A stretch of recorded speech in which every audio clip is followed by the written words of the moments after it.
I'm going to go ahead and get us started today. My name is Michelle Madden. I'm the president and CEO of the Grand Prairie Chamber of Commerce, and I want to welcome you all here today for Diversity Inclusion Insights for Your Business.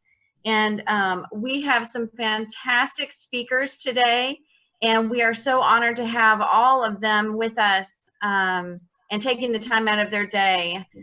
So not only is this topic an important societal topic, but it also impacts business. And I'm pleased to say that our chamber board and our membership is rather diverse, but there is always room for improvement. We need to make sure that the needs and differences in our society are represented by bringing a variety of individuals with varied backgrounds, cultures, and experiences to the table. And in some cases, that table is literal, board tables. So this event today does not indicate anywhere near a destination in the process, just a couple of steps on this conscious journey. And so I'm so excited for us all to be here today and learn about the experiences, the insight, all relating to, well, business and personal experiences of our speakers today. So we are fortunate today as our MC, we have Felicia Johnson. Felicia Johnson is the founder of and managing director of the Gatson Group, a diversity and inclusion consulting firm specializing in strategic consulting to commercial, educational, nonprofit, and government organizations with an approach that focuses on designing customized solutions and strategies that help organizations improve leadership skills, engagement, communications, and overall performance. She also offers customized workshops on topics including principles of inclusive leadership, workplace inclusion, unconscious bias, winning strategies for effective recruiting and retention, leveraging inclusion for business success, and more. And previously, she served as a global manager for diversity inclusion for the Goodyear Tire and Rubber Company, the head of diversity at Cabela's, Inc., and co-head of global diversity and inclusion efforts at Nissan North America. Felicia holds an MBA from the University of Dallas, is a former University of Dallas Tower Award recipient, a certified speaker, coach, and trainer with the John Maxwell team, and currently serves as a board member with the Irving Las Colinas Chamber of Commerce and the 1000 Dreams Fund. So Felicia's going to be jumping in and giving insight after each of our speakers today, and we are so grateful to have her. She also has done some work with our chamber in the past with our leadership and our board retreat. So we are so grateful to have Felicia back today. But our very first speaker today will be one of our board members, Martin Caballero of Bon Air Service Company. So Martin was not born in Grand Prairie, but he moved here at the age of 5. He's originally from San Antonio. He married his high school sweetheart, Wendy, and they have 3 boys who are 19, 12, and 7. He is a local guy, like I said, and graduated from Grand Prairie High School and then attended Lincoln Technical Institute and graduated with an EPA certification. You may wonder, how did he get to own Bon Air Service Company? Well, he began working at Bon Air at the age of 19.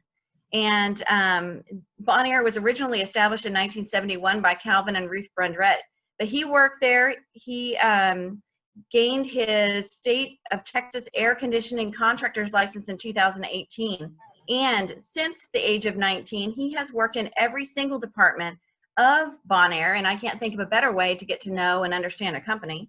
And as of December 1st of 2018, his family became the new owners of Bon Air Service Company. And now Wendy, his wife, is the corporate secretary, and Mark, his oldest, is a commercial service technician assistant and will soon help to run the company.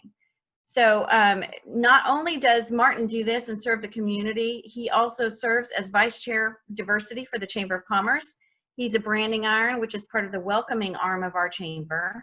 He's on the board for Lifeline for Families and on the board for Rotary Club of Grand Prairie. He has won the True Leader Award in the class of 2019 for Leadership Grand Prairie. He also won the Small Business of the Year Award in 2018 from the Chamber, and Chamber of Commerce Business of the Year in 2019. And his message is, and motto is that they strive to be the very best air conditioning contractor in the DFW through family, hard work, an amazing work environment, and a customer first attitude. He knows they will achieve their goal.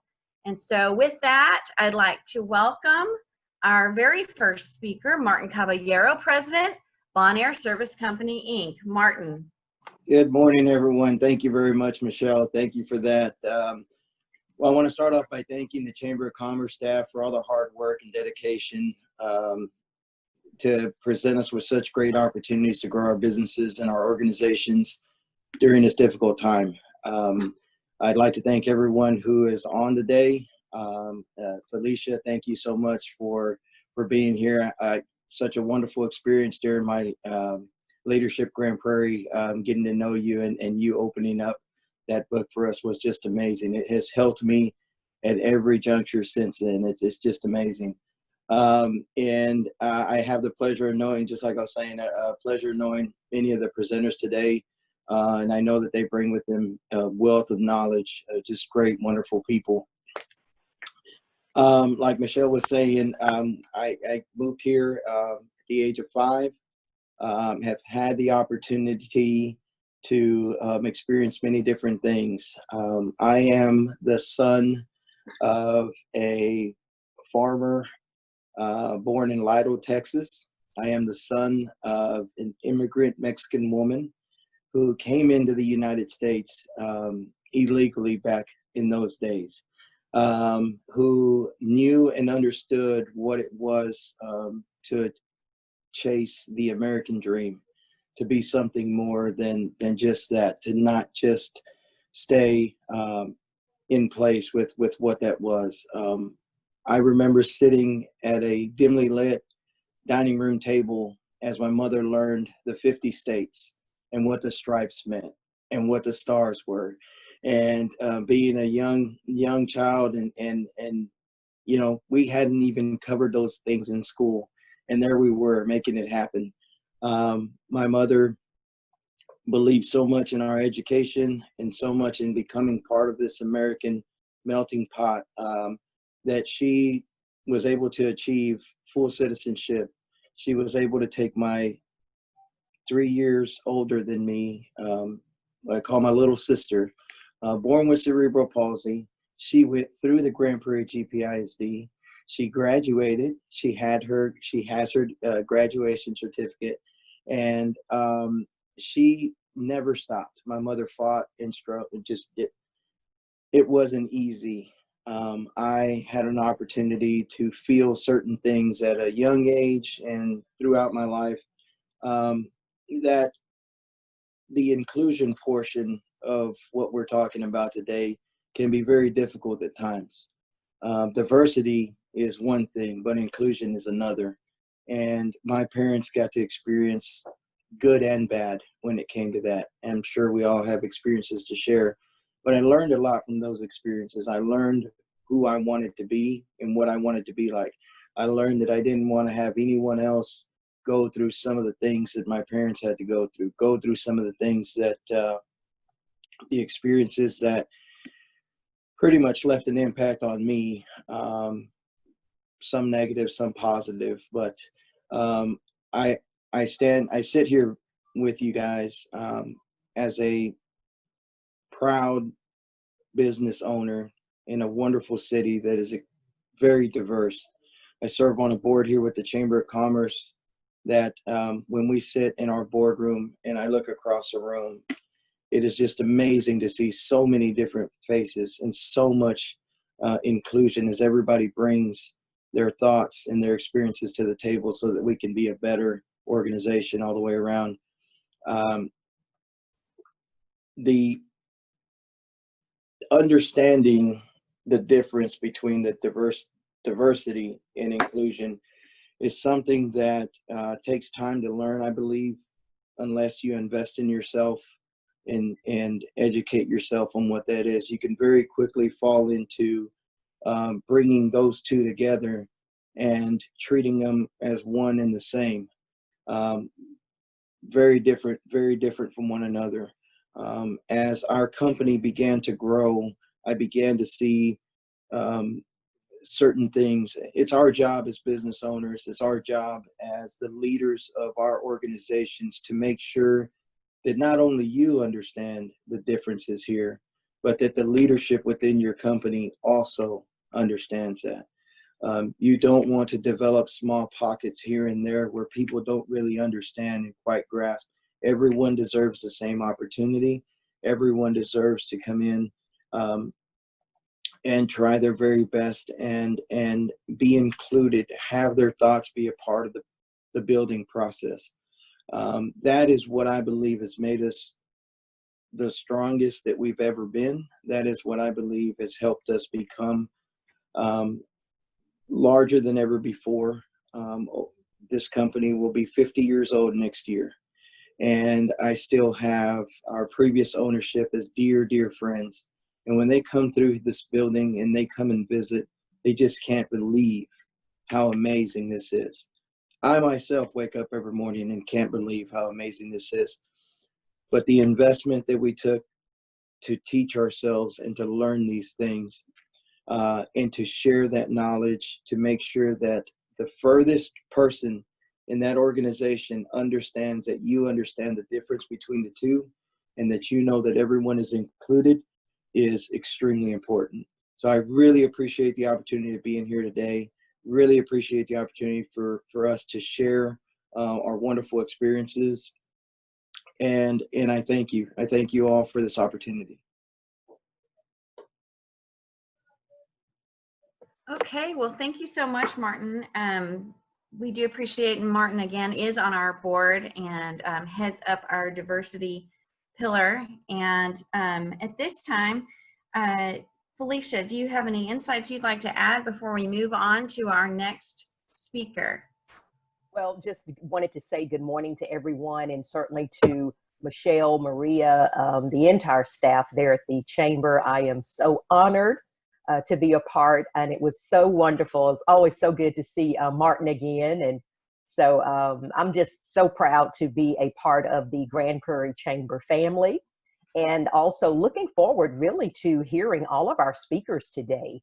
You know, one of the beauties about, beautiful things about diversity and inclusion, you know, it's about learning.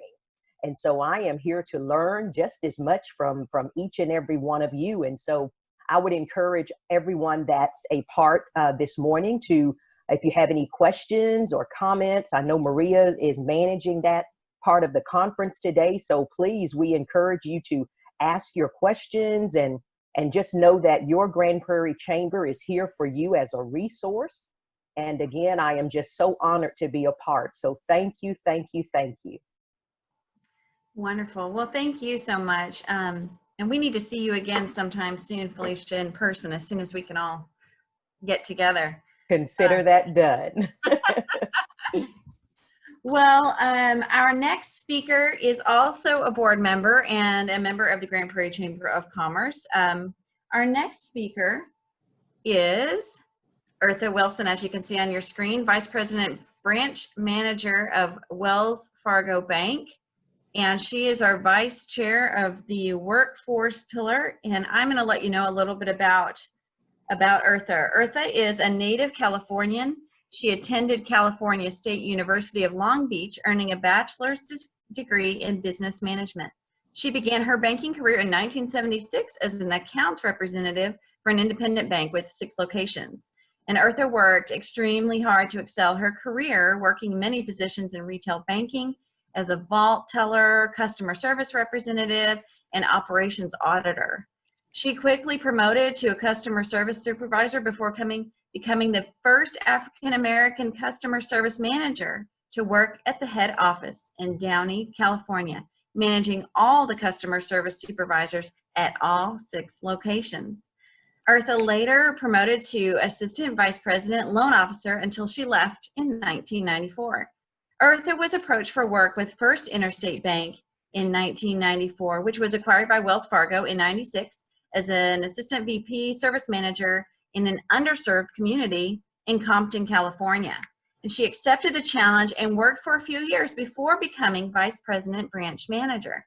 She was determined to make a difference in her community, as it was a tiny branch in a grocery store in Compton, California. And Eartha became well known in the company for taking a small in-store branch and growing deposits, loans, and households that surpassed many of the large traditional locations. Eartha worked with senior management to help look for a site that a traditional branch could be built to better serve the community. And she was so proud to be a part of that. It took some years for this to happen, but proudly there are now 2 beautiful Wells Fargo's branches in the city of Compton due to Eartha's perseverance and love for her community. Eartha has been a top performing manager for Wells Fargo Bank for over 25 years, with 14 of those years in Texas. In 2006, a branch was built for Eartha 2 miles from her home in a growing community in Grand Prairie, Texas. Eartha has had tremendous success in building relationships one customer at a time. Her branch represents the diversity of the community in which she serves. The Camp Wisdom branch has currently more business households than any other location in the entire DFW market, due to Eartha's incredible passion for her community, building a dynamic team, and love for helping to make a difference in the community she serves each and every day. Eartha attributes her success by hiring the right people, hard work, and her passion in the principles of diversity and inclusion. And I know that we see that here at the Chamber of Commerce all the time with Eartha, and it is such a pleasure to have her with us today. So at this time, I would like to welcome Eartha Wilson.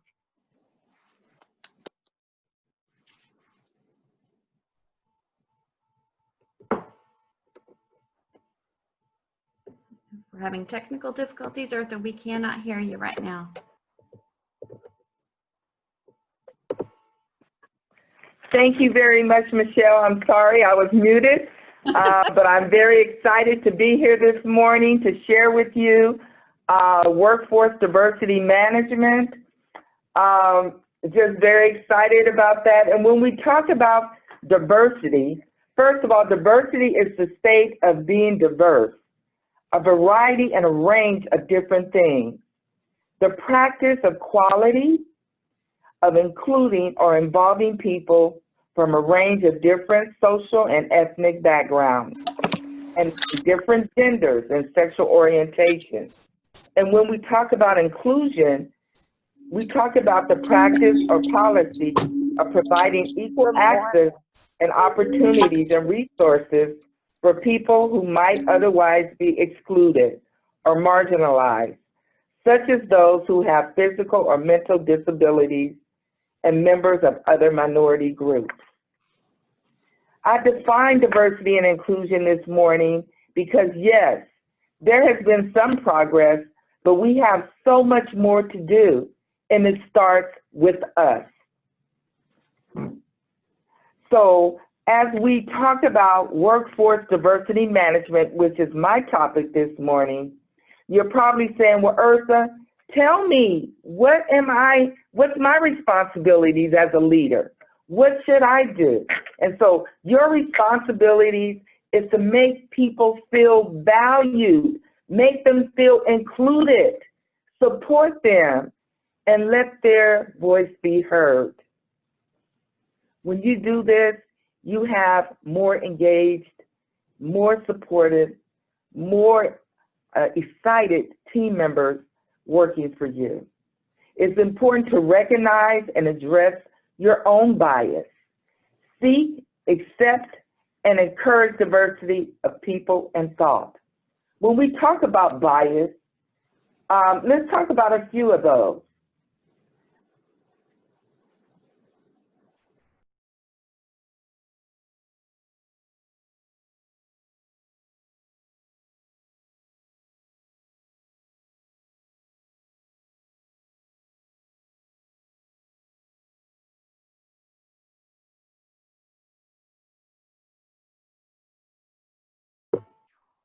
Eartha, I think you may have been muted.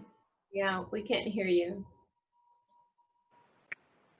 There you go. I'm sorry, I don't know what's going on with my phone here.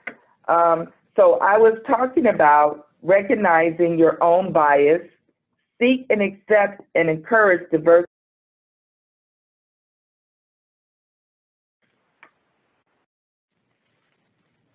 Okay.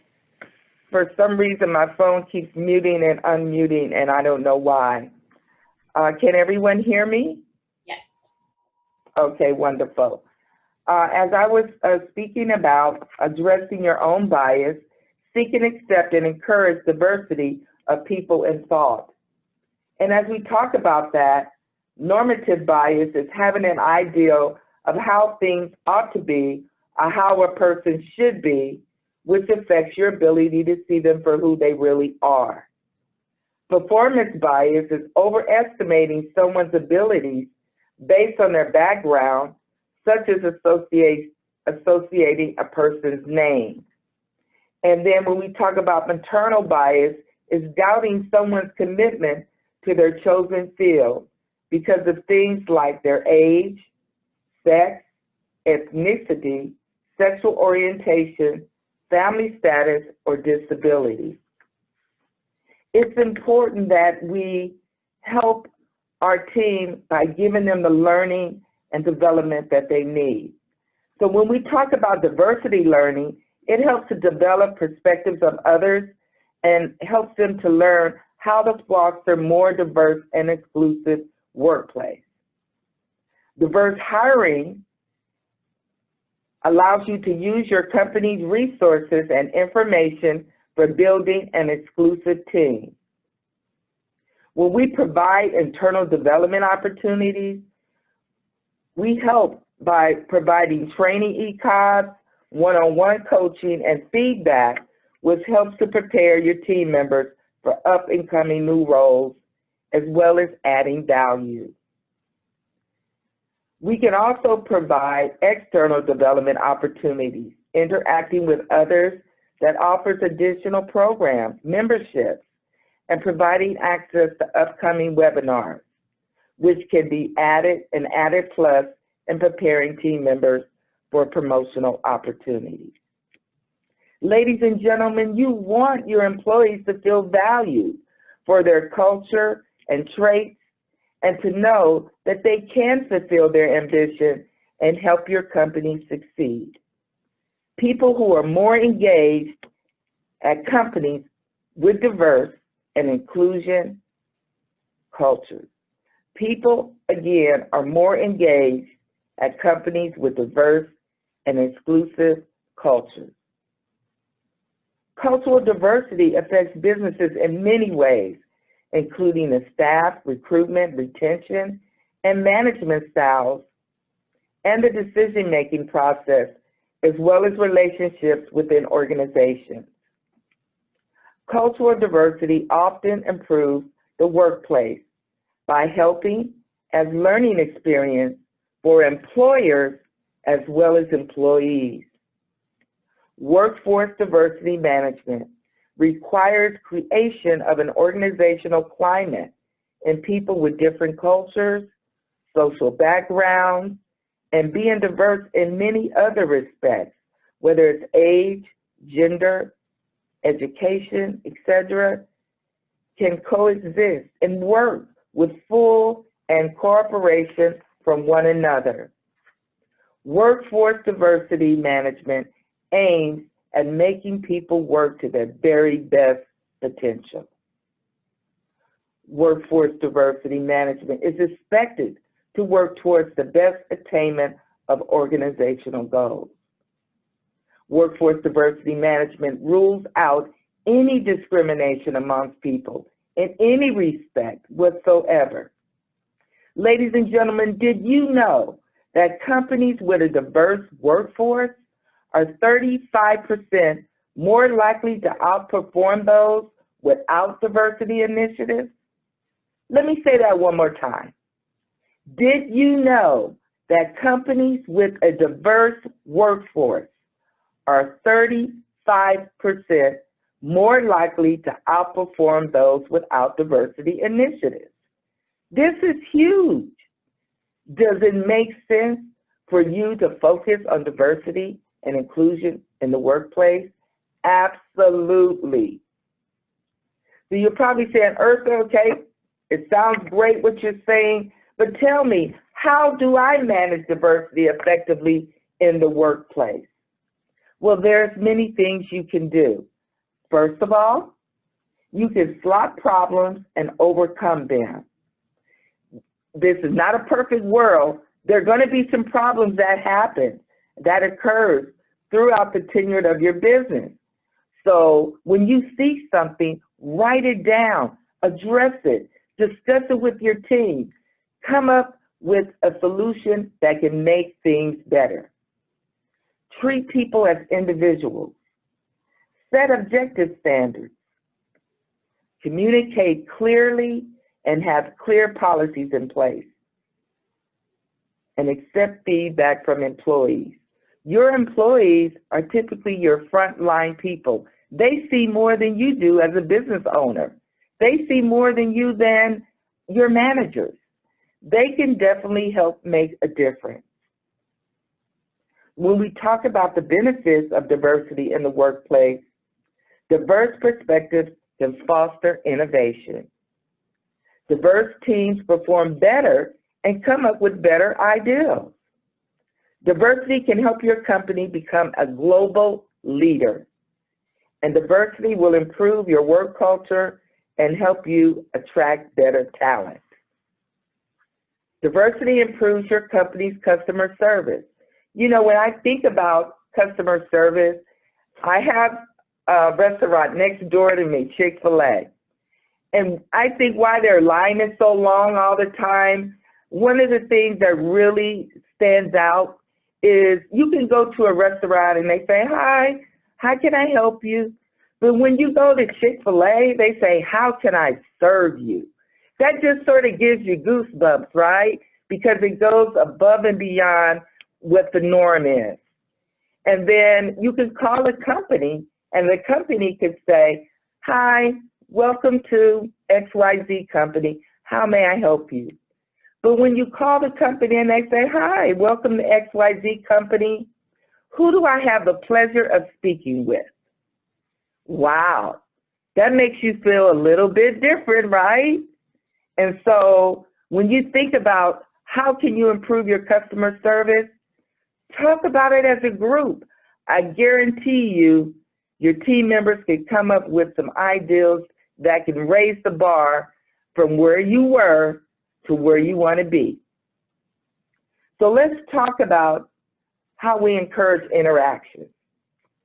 It's not just through interactions with one another can diverse groups of people really understand, appreciate, and respect the differences that exist among them. Encourage your employees to collaborate with colleagues who are different from them. One way of implementing this is by creating work groups that reflect the diversity that exists in the workplace. This will not only help your employees know the value each other has as individuals, but also expand their views and experiences of team members, helping them appreciate the strength of their combined perspective and talent. While workforce diversity might be somewhat challenging to manage, encourage and foster it in the way forward for organizations in an increasing global business environment. Organizations which can achieve diversity and manage it well will gain a competitive advantage in terms of innovation and differentiation, as well as be a preferred employer for top talent. The benefits of a diverse workforce. Today's workplaces are highly diverse. People are different. We have different generations, cultures, genders, and faiths. And they're all thrown together to expect to function as a team. Managers need to be extremely culturally sensitive to get all these people to work in harmony. Simply acknowledging differences is not enough to promote diversity. These differences need to be celebrated, not just tolerated. The rewards are great. A diverse workforce has a greater breadth of experience, perspective, and approaches to problem solving. A diverse workforce may well be an asset too, and in fact, it is an accurate reflection of your customer base. How do you achieve a truly inclusive environment in the workplace? Here's a few suggestions before I close. First of all, hire people with an open-minded, respectful, and tolerant attitude, as well as the right skills. Prejudice are hard to change, while skills can always be taught. Don't allow yourself to have favorites. Divide your time equally between all team members. Everybody deserves the same respect and attention. Try to understand every team member as an individual and be careful not to stereotype. Do not assume that just because you have visited a place that you understand its culture. Individuals from a country may not conform in the way that you expect them to. As a manager, examine your own prejudices and put them aside, whether they are based on faith, ethnicity, or sexuality. Be aware of any taboos that may crop up across your diverse workplace. Anything from needing to take a religious holiday to acceptable dress codes in the office, or the provision of gender-neutral bathrooms in the workplace. If discrimination should rear its head, deal with it swiftly and according to your company's policies and to the law. Be careful giving feedback. By all means, be positive, but if negative feedback is necessary, try to make it constructive and deliver it in private. Many cultures, for example, have a strong sense of face and will feel humiliated if they are criticized in front of colleagues. A good manager should have an open door policy so individuals can voice concerns in private. Not everybody is comfortable with the confrontational nature of an open forum. Anything from promotion to discipline should be related to performance. Do not make excuses for poor performance or inappropriate behavior based on a person's culture, or set different rules for different groups. Although there needs to be tolerance and understanding of the various cultures within a group, everybody in a diverse workforce should have the same professional opportunities and face the same disciplinary procedures. Lay down the ground rules to avoid conflict. A happy team needs constructive, and individuals need to know that they are accountable. A leader should set the tone of how the team interacts and set an example. A manager who's rude, sloppy, or lazy can only blame themselves if their team is ineffective or in consistent conflict. Ground rules apply to the respect the team members should have for one another too, whatever their culture is.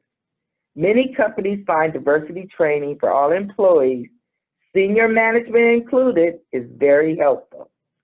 Think about how you communicate. Firing off an email in the heat of a moment can be a mistake, and it can be construed as aggressive or simply misunderstood, especially if the recipient is from a culture where the boss-subordinate dynamic is different. Communication should be clear and uncluttered, and if your team includes speakers of different languages, make sure that everybody has understood your message.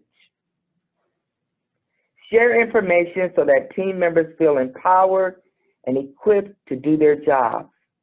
This includes sharing information about one another in order that differences can be celebrated.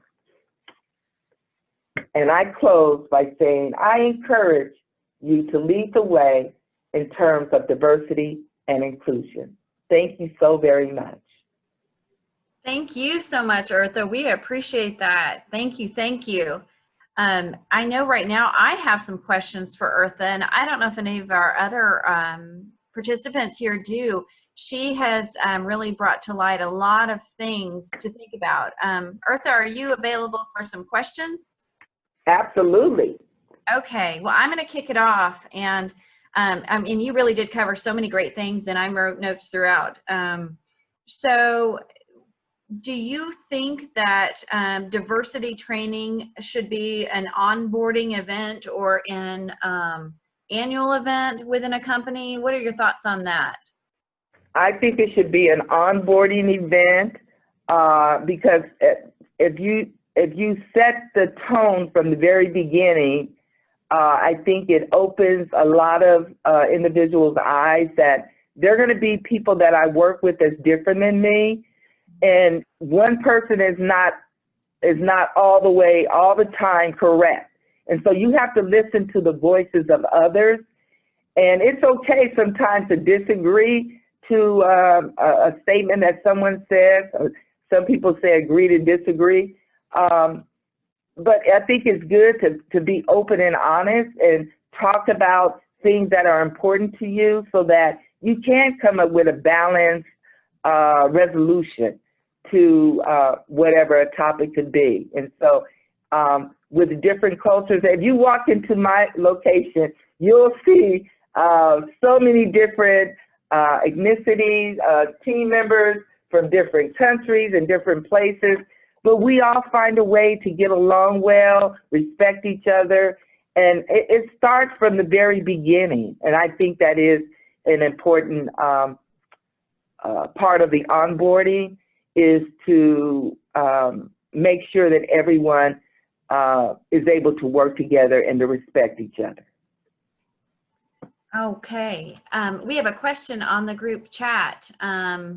What is your recommendation to help an organization that struggles with integrating ED&I into the organization's policies and processes and only handles in a surface manner and not really solving issues that need to be addressed? Eartha, can you field that question? So being able to integrate diversity or in it?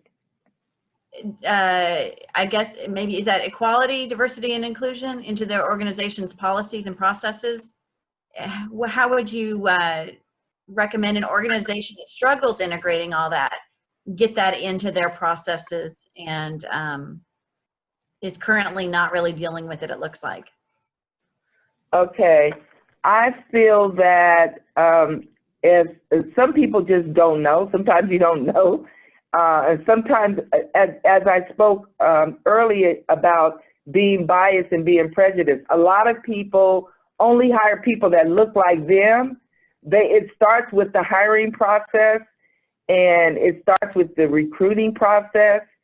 When you don't have a diverse work group, people walk in your business and there's no one in your business that can communicate with them because you only hire people that look like you, then that's some training that it maybe even starts with senior management, that you need to get some additional training on diversity, on how you can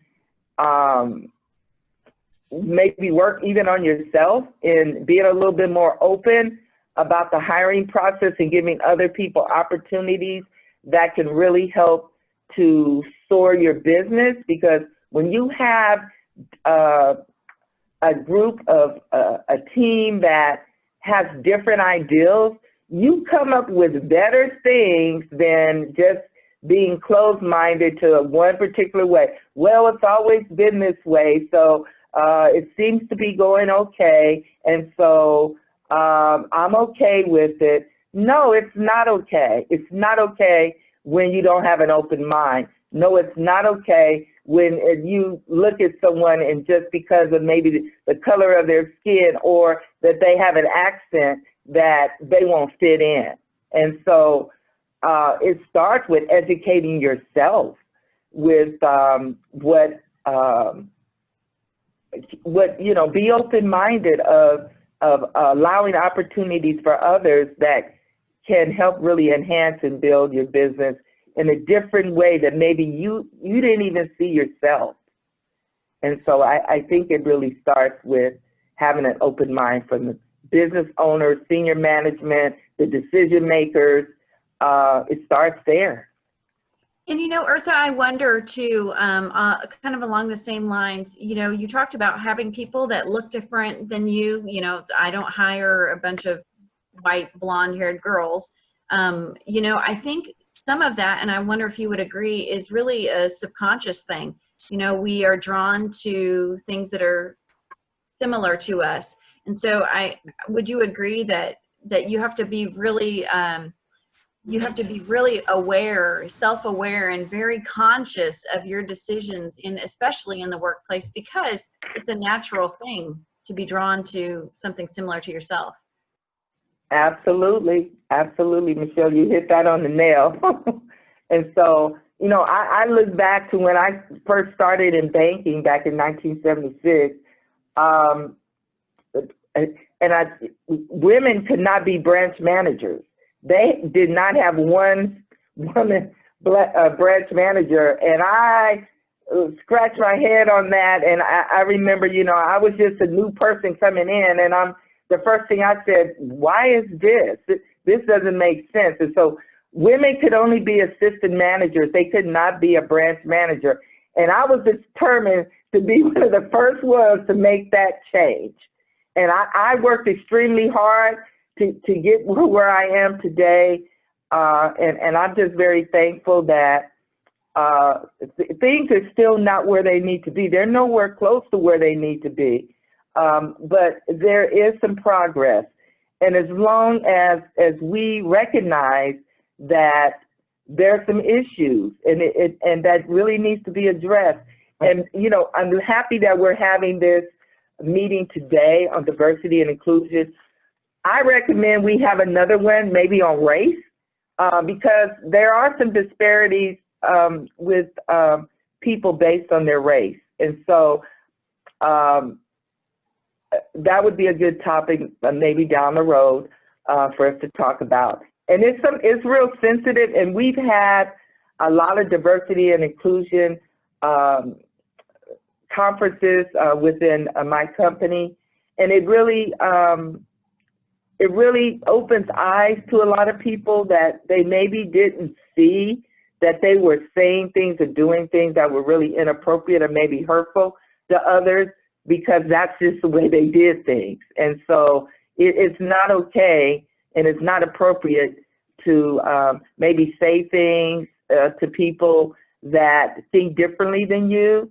And so it's a work in progress for individuals to work together and respect the diversity of others and the cultures of others and the traits of others, and try to come up with a common balance so that everyone feels whole.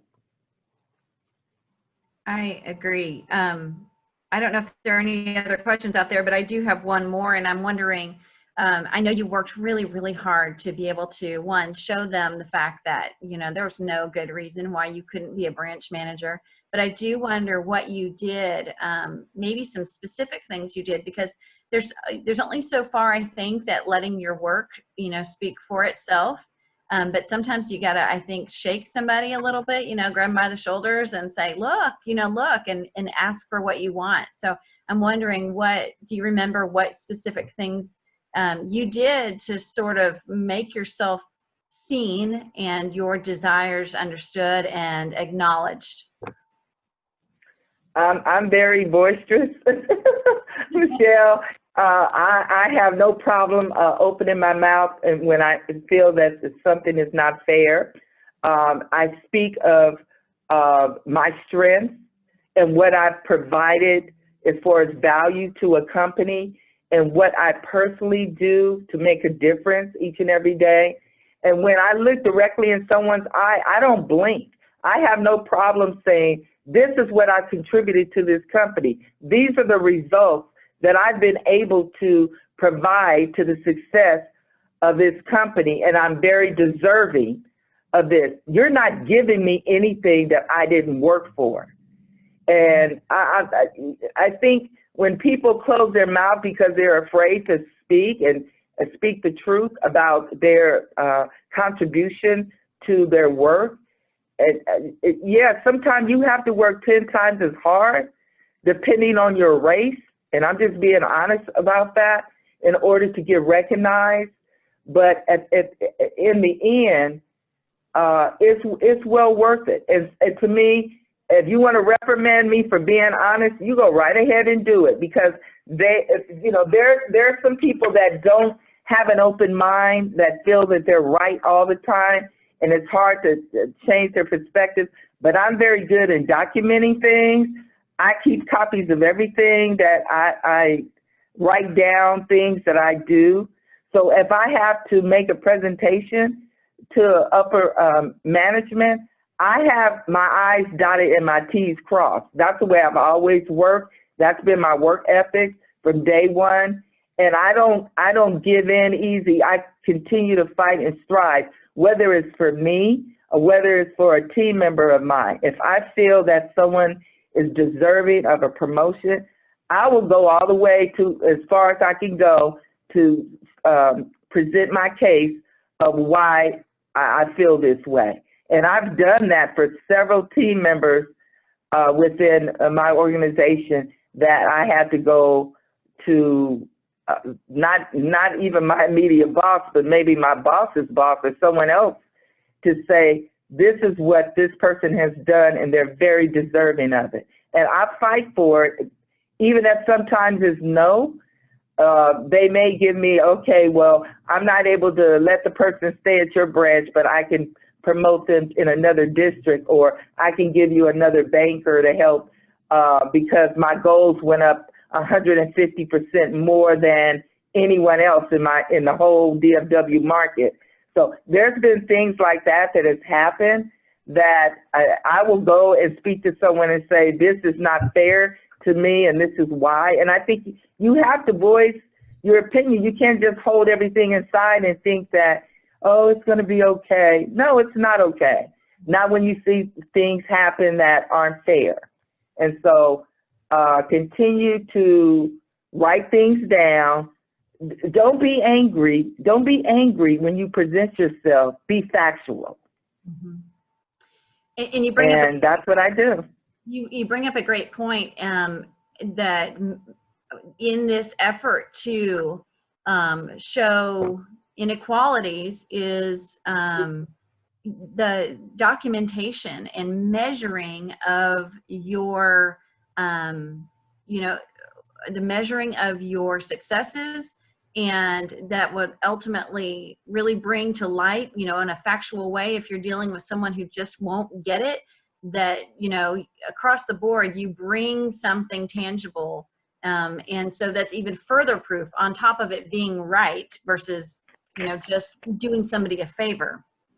There's success in your background. And I think that's an important point that you've made. I know that Brian wanted to ask a question. Do you want to go ahead, Brian? Actually, this is Lynn McGinley. That's my husband's name. I'd like to just make a comment. Everything that Eartha said is absolutely true. When I was at AT&T, I was the only woman on my floor for a long time. And one of the things that I think really helped me to move forward in that company was being my true self. Women bring to the workplace things that that sometimes men don't think of. I was much more customer service oriented than my fellow salesmen.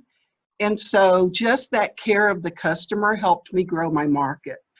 I was much more, I'm a visual learner, so I would create seminars or create demonstrations for customers, and that helped. And those were things that my male counterparts weren't doing. And it's not that I was trying to outdo anyone. I was just bringing my skills and my sensitivities to the workplace. So I think that's one thing that women can do just initially. And then I think the things that Eartha said is a way to build on that, so that when there comes an opportunity to exhibit your skills and your value to the company, to upper management, you've got those things in place. That's all I wanted to say. Thank you, Lynn. I have a question, Michelle. Go ahead. So, Eartha, in just kind of listening to your message, my question has actually changed. I guess I want to kind of go before you have had this courage to speak out, before you had this voice that you have found to advocate for yourself and advocate for others. When, or do you remember a time when you did experience bias or stereotype or microaggressions? Was there a time when you experienced those that you didn't address and you had to kind of find your voice of how to do that, either for fear of retribution, for fear of judgment, whatever that was? Do you remember that time where it switched in your head and you have come into the voice that you have now? Well, no, I've always been this way. I want to say I've always been this way. I haven't always, gotten my way. I want to say, I still feel in a lot of ways I was overlooked because of race when I knew I was more qualified than individuals for promotional opportunities. And, to have a recruiter, because I applied for a position that I knew I was well qualified for. And so there were two openings, and I just felt like, okay, with being two openings, I know I should get one of them, right? And so I applied. I know I interviewed well. I know I did all my homework. I did all my research. I knew the area. I knew what every branch did. I knew what their customer base included. I was well prepared, and I know I interviewed well, but I didn't get the position. And they, gave it to a female and a white male, and both of them were white, and they gave the positions to them, even though they did not have the tenure I have, the educational background, the knowledge. And I asked the recruiter just point blank, what could I have done different to get the position? And when the recruiter told me she couldn't make them hire me, I already knew. I knew that it wasn't because I didn't qualify. I knew that it wasn't because I didn't interview well and I didn't have the ability to do the job. So that, at that point, I think that's what made me feel like, and that's why race would probably be another good topic one day. But that's the reason why, and I held my head up high, and I still hold my head up high today, which I feel I should be a lot farther in my career than I am. But I'm still very thankful that, because I feel God doesn't make any mistakes. That's I look at it that way, and that I feel that I've been so instrumental in helping so many others who would not have had opportunities to get promotions, that were even other races than I was, and they struggled too, but they still were minorities, right? And so I am in a position that I can make a difference for so many others, and I have. And so, with that, I still feel that that is my passion, to continue to help others regardless if things don't quite work out for me. But I don't never turn my back away or feel intimidated to speak up for what I feel is correct. All right. Are there any other questions for Eartha before I hand it over to Felicia? All right. Well, Eartha, thank you so much. And I feel like I have gotten to know you even like so much better after having gotten to hear you today. And you've made me want to ask you so many more questions. And I'm sure that we will be having numerous other events coming up. And hopefully, if you're not one of our speakers, you can be one of our reference points.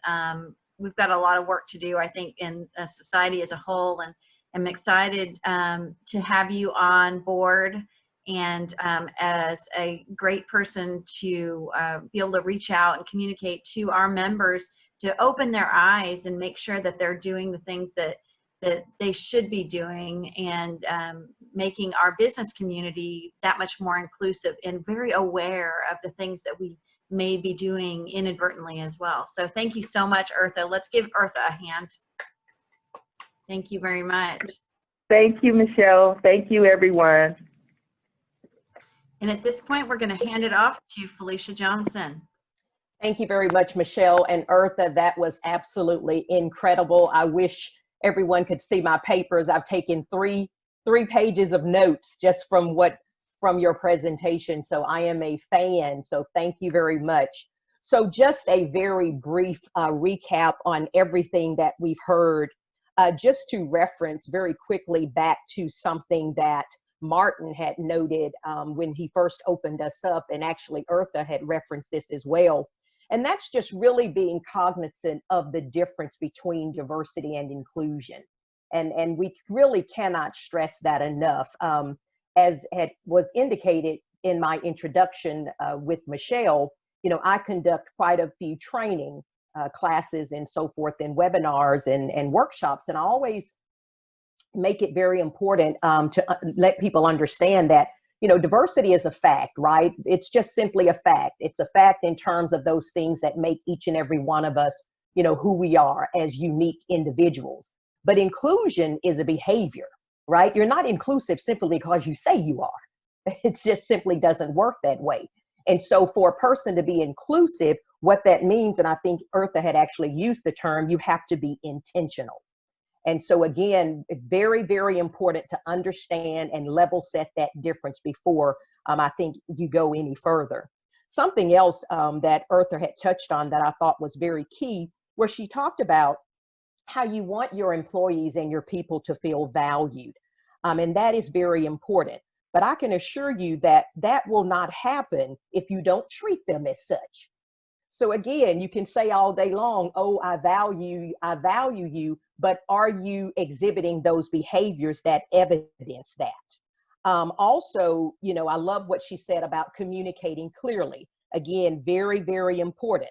But I can assure you, you can spend all the money in the world, bring in all the best trainers in the world, set up 1,000 employee resource groups. They are not going to respond to any of those efforts if they do not trust you. And so the question you can't not think about is, what am I doing to ensure that I have the trust of my most valuable asset, which is your people? So always remember that. And something else that she had talked about was diversity might help you attract better talent. That's true. But I guarantee you inclusion is what's going to keep them there. So again, spend all the money and fly all over the world to get all this great talent. You're going to every conference from Idaho to Louisiana, but do you have an inclusive environment to where people want to stay there? One other thing, I don't know who asked the question, but it was a great question about organizations that might struggle with integrating equity, diversity, and inclusion into their policies, and where it may, what can we do to kind of make it a little bit more than just on the surface, right? What I call, just kind of playing with D&I visuals. So something you might want to think about there is evidence how diversity and inclusion actually supports your organization's policies and processes. So for example, EEOC complaints can be reduced when you introduce intentional educational opportunities. And those might be coffee chats, those might be quarterly lunch and learns, those might be, trainings, those might be, just any opportunity where you can have conversation. I offer things we call courageous conversations. Those when we talk about things that we really need to talk about, but nobody wants to talk about, but everybody knows that we need to talk about it. So it's those things right there, right? So that's very important. And so that can help you, again, support those policies. Another thing is increased employee engagement. That can increase, when you provide opportunities for your employees to grow their careers, right? So, you know, it's one thing to hold up a sign and say, oh, you know, you're welcome, come on in and we can help you grow. Really? How? What are your professional development programs? You know, do you have them stood up? What are the qualifiers? Or, you know, how are you building your pipeline, you know, when it comes to talent? And so when you communicate those things very clearly, what you're doing is you're opening up that line of communication where people now are going past just hearing what you're saying, but now there's evidence that you're doing something, you know, behind what you're saying. And that also is going to speak, you know, clearly, again, getting back to the policies and procedures, retention and regrettable losses. Those can oftentimes be, you know, detoured because you've put those parameters into place. And the last thing I wrote, just with regard to supporting policies and procedures, you know, and sometimes the difficulties is in looking at performance and compensation. Are there outliers in your data? And are those, you know, performance, your pay, is it evenly distributed? You know, those are the things that can cost, you know, organizations, again, their most valuable asset, which is people. And the last thing I'll just kind of comment on, again, this was just such an incredible presentation by Earth. I just love that. Somebody had talked a little bit about, you know, being your authentic self, being true to who you are. And it is very important, I believe, that you really have to have a strong sense of self. You know, as a consultant, I work with quite a few organizations, and I go in and, you know, and of course I'm always met, you know, it's kind of like the first date, right? You get all prettied up and you look really good, right? Sometimes it looks different, you know, from date 1 to date 10. So when I go in the first time, people are like, oh my gosh, they look really great. This is what we're doing. So I always kind of say, I wrote this down, it's okay to be your authentic self until it's not okay, right? It's okay as long as I'm not uncomfortable. But when I start getting uncomfortable, then it's not okay. But to the individual that put that question or the comment out there, you hit the nail on the head. You have to have a strong sense of who you are. Is that always an easy thing? For me personally, no, it has not been. But one thing that has helped me, and somebody asked the question about, and I'll end it on this. Someone asked the question about, you know, how did you kind of find your voice, or have you always had that voice? I am transparent enough to admit that I have not always had that voice. But what helped me was finding mentors, you know, connecting with people, building relationships, and being really open and vulnerable and admitting, no, I have not always been the strongest, you know, voice in the room. You know, I wasn't born just talking and, carrying the flag down the road. That you know, has taken time for me to build and develop. But I was able to do that because I was brave enough to be vulnerable and to really admit, you know what, this is an area that I need some help in. So whoever asked that question, I would encourage you to make some connections, you know, find some good, strong mentors and look for them, you know, amongst diverse, you know, individuals, you know, men, women, you know, different walks of life. That's how I learn and grow, truly, when I open myself up. But again, just an incredible start. Oh my goodness. Like I said, I've got 3 pages of notes written here. So this has been fantastic. I think Michelle has a question. Michelle Lopez, yes. Yes, it's actually not a question. It's just reflecting a little bit on what you said, Felicia.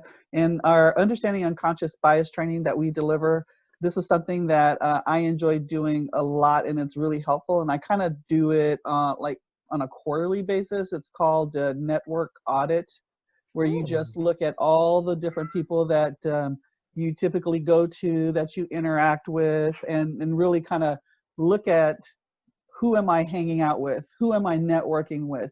It's like, does my circle look diverse enough to really be able to open up my mind and help open up the mind of others? Because it starts with us, right? So if we don't have a diverse circle ourselves, it's like, how can we share that outwardly, right? Absolutely. Absolutely. I love that. And you know, and I think something Michelle had mentioned earlier, or it may have been Eartha, you know, none of us are, you know, we're not we're not living with our head in the sand. You know, these are some difficult times that we find ourselves in. You know, everything from the COVID-19 crisis to the rhetoric, right, that has escalated in the last couple of months. You know, racial inequality and so forth. And so these are not, you know, easy times to have these types of conversations. But at the same time, I believe that we are living in a time where those courageous voices really need to speak up, right? To really be a voice for the voiceless, and to show some principled and courageous leadership, even when it costs you something.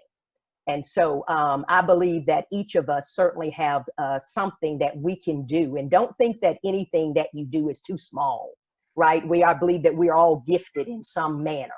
And some of us are, you know, our purpose or gifting in life is to be on a larger stage. Some of us, it may be in your home.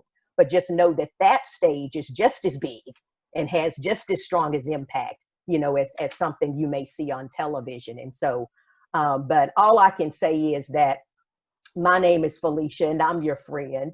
If you need someone to talk to, if you want to ask a question, I've actually had people tell me, Felicia, I don't have any Black friends. I said, well, you got one now? Send me an email. Let's have a virtual cup of coffee, right? You start by starting. And so let's just continue to be there for one another, because we're all worth it. Our children are worth it. Our grandchildren are worth it. And so we can do this and we can get through this together. All right. All right. Well, thank you so much, Felicia. Great insights on a great presentation. And with that, I'm going to go ahead and move on to our next speaker. Our next speaker will be Brian Parra. He's Assistant Principal of DISD. He'll be talking about education as a tool of equality. And let me introduce Brian. Brian is a native New Yorker who moved to Grand Prairie in 2003. Upon his graduation from South Grand Prairie High School in 2009, Mr. Parra would continue his education at Texas A&M University. With a bachelor's degree in race, gender, and ethnicity in hand, Mr. Parra would go on to become a middle school social studies teacher. During his time as teacher, Mr. Parra continued his education and pursued a master's degree in educational leadership from Dallas Baptist University. Now, working as an assistant principal for Dallas Independent School District, Mr. Parra continues to work in education. And in January of 2020, Mr. Parra filed to run for school board trustee in the city of Grand Prairie. His term officially began in June, and Mr. Parra now represents Place 2 for Grand Prairie Independent School District. He is a firm believer that education will continue to transform the lives of our students. By investing in education, we invest in the future. And Mr. Parra remains heavily involved in the Grand Prairie community. He currently serves on the Grand Prairie Park Board, League of United Latin American Citizens, which is LULAC, and serves as a mentor for undergraduate students in the North Texas area. As a history teacher, Mr. Parra stressed civic engagement to his students. By being involved in the community, he hopes to help others get involved as well. And so with that, I'd like to welcome Brian Parra. Thank you, Michelle. Good morning. Can everyone hear me? Yes. Right, so good morning and thank you for the welcome, Michelle. I first want to thank the Chamber of Commerce for this opportunity to have healthy and respectful dialogue. Today, my topic, education as a tool of equity.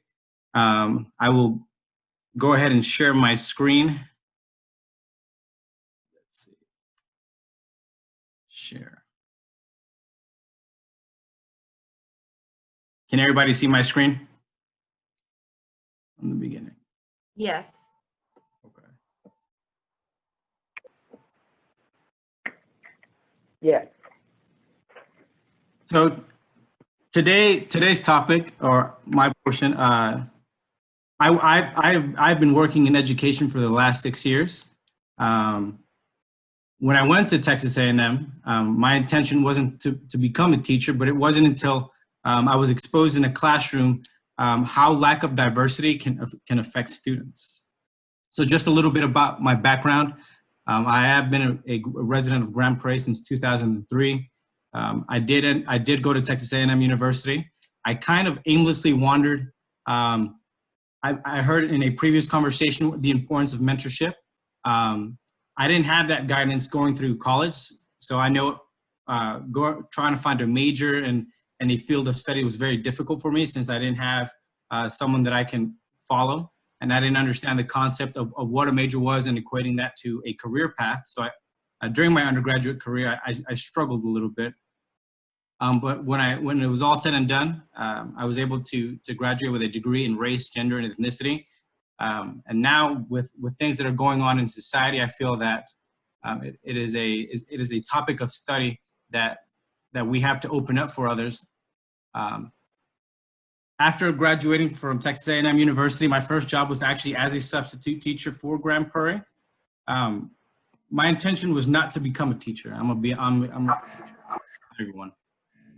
It wasn't until I walked into a school in Grand Prairie, and as students filed to walk into the classroom, it was a Hispanic male student came up to me, shook my hand, and he stopped and he said, "Wow, it's a teacher that looks like me."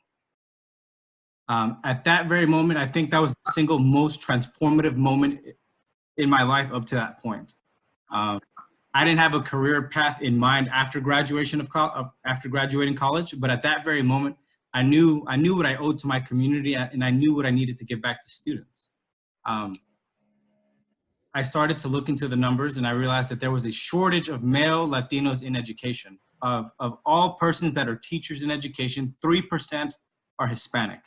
Less than half of that are males.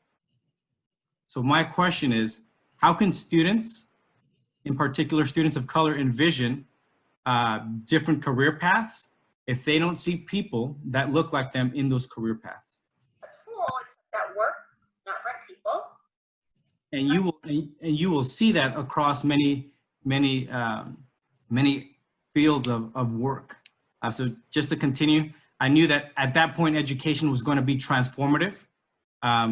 There were teachers in my life that impacted me in such a manner that truly pushed me and helped me in ways that my parents weren't able to help me, because I was a first-generation college student.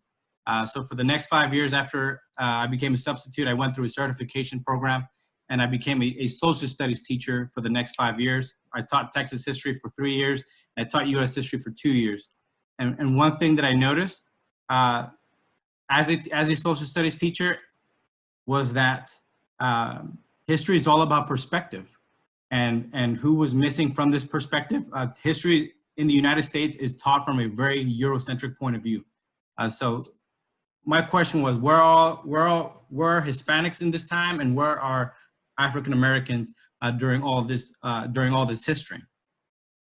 So I knew I combined two of my passions, education and history, and I knew that I had to use my role as an educator to make teaching and making social studies culturally relevant.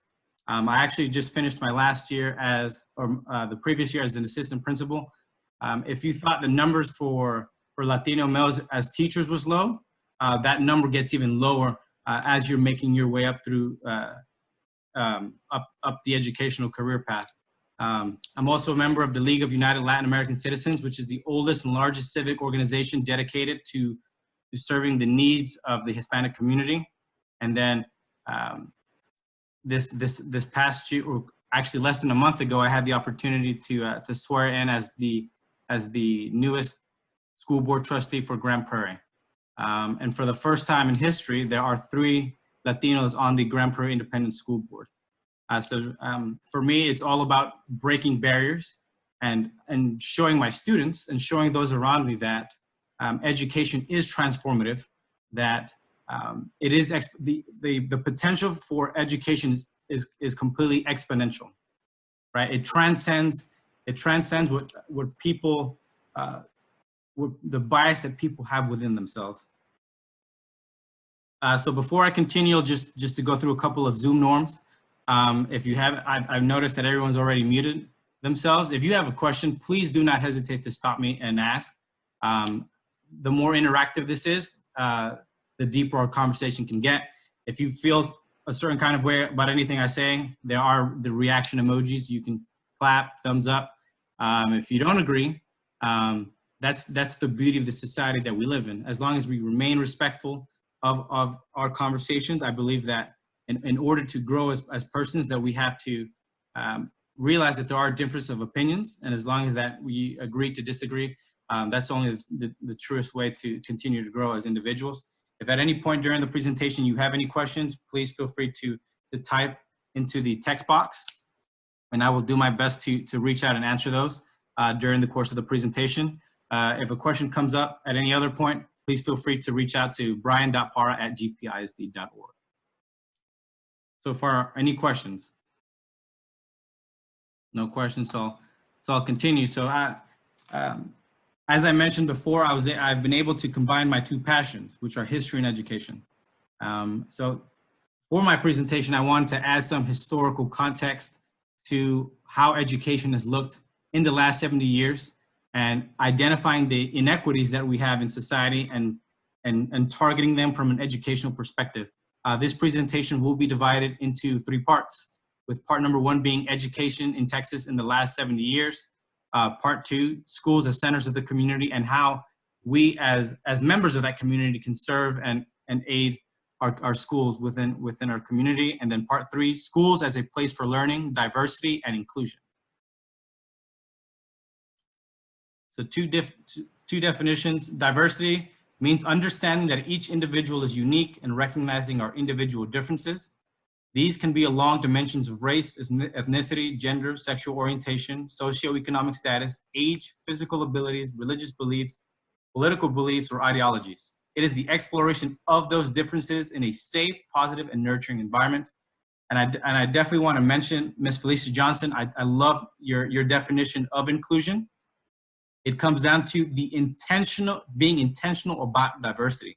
It means that all persons, regardless of those abilities, disabilities, or health needs, have the right to be respected and appreciated as a valued member of that community. So, Ms. Johnson, I love that definition, and I'm going to add that moving forward. Being intentional about diversity. Everyone can talk about diversity, but it isn't until we put that into practice and show the community how it is that we value the input of different persons with different beliefs and different backgrounds. So a couple of guidelines before I continue. Conversations about race relations and diversity tend to bring out raw emotion out of people and sometimes make people uncomfortable. But I truly believe that personal growth can only come from pushing our own understanding, our own boundaries, and truly listening to others. We will respect difference of opinion and maintain a respectful dialogue. We have far more commonalities than we do differences, right? So now, looking back at, as I mentioned, part 1, looking back at education through time, there are some, I want to show you why inequity exists within education.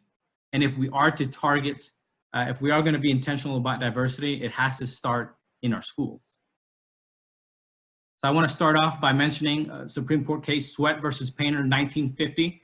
An African-American student applied to the University of Texas Law School and was denied admittance solely on the basis of race. When this was taken up to the Supreme Court, it was decided with the facts in mind that Mr. Sweat was not being provided an equal and fair opportunity to education, that the University of Texas had actually created a separate institute to the law school so that he wouldn't be admitted with white students. Resources were not the same. Administrators, facilities, books, it was all at a different level. So as a society, and to think 1950 is only 70 years ago, there are people that actually still alive that lived through this. We like to look at as racism as a thing of the past, something that hasn't happened in our lifetimes, but it's not even one lifetime ago that we still have these huge glaring disparities in education. So the Supreme Court ruled that, challenging Plessy versus Ferguson, that the institutes provided at the University of Texas, creating a separate institute for students of color was not equal. So moving on to one of the largest Supreme Court cases related to education. In this Stone decision, the Supreme Court ruled that separating children on the basis of race was unconstitutional. It signalized the end of legalized racial segregation in the United States, overruling the separate but equal principles set forth in the Plessy versus Ferguson case of 1896. In the state of Texas, we had huge inequities based on color, and for students of color, that inequity came in the form of teachers, of resources, of having to travel to different locations in town. And I want to show you that this is much closer to our times than most people would like to admit. And each Supreme Court case, each event was a catalyst for the next event. So change doesn't happen overnight. This is truly a series of events that pushed on, that forced society to look at the hand that they were dealing with and look at the inequities and disparities straight on. So I wanted to move on to the Civil Rights Act of 1965, was the legal ending of segregation in all places in society. And because our legislator because the president signed into law the Civil Rights Act of 1965 doesn't mean that society from one day to the next all of a sudden changed the way they view society. All these Supreme Court cases were dealt with heavy resistance, and people truly fought this as long as they could. So I want to talk about an event that took place in Crystal City, so South Texas, in 1969. Everything was a catalyst for the civil rights movement during this time. In 1969, Mexican Americans were prohibited speaking Spanish in school. So what you saw in schools all across the state of Texas, Spanish speakers were not allowed to use their native language in school. So it was an intentional negating of language and denying of culture. And the effects of this are truly seen decades after the fact. We have a generation of Latino members in our country and in our society that were ashamed to speak Spanish. Students were hit because they used Spanish, because they communicated with other students in Spanish. And you have the denying of leadership positions within the school system of Spanish-speaking students. Crystal City was an event that was magnified, and the country as a whole was able to see how students of color, how minority students were being impacted, and if we had inequity within our education system, then I can't even imagine what the inequities within different fields within our society.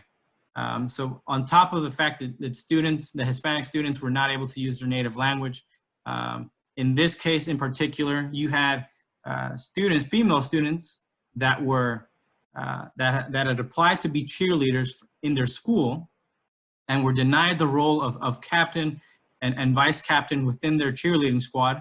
And that was truly what caused an eruption within Crystal City in 1969.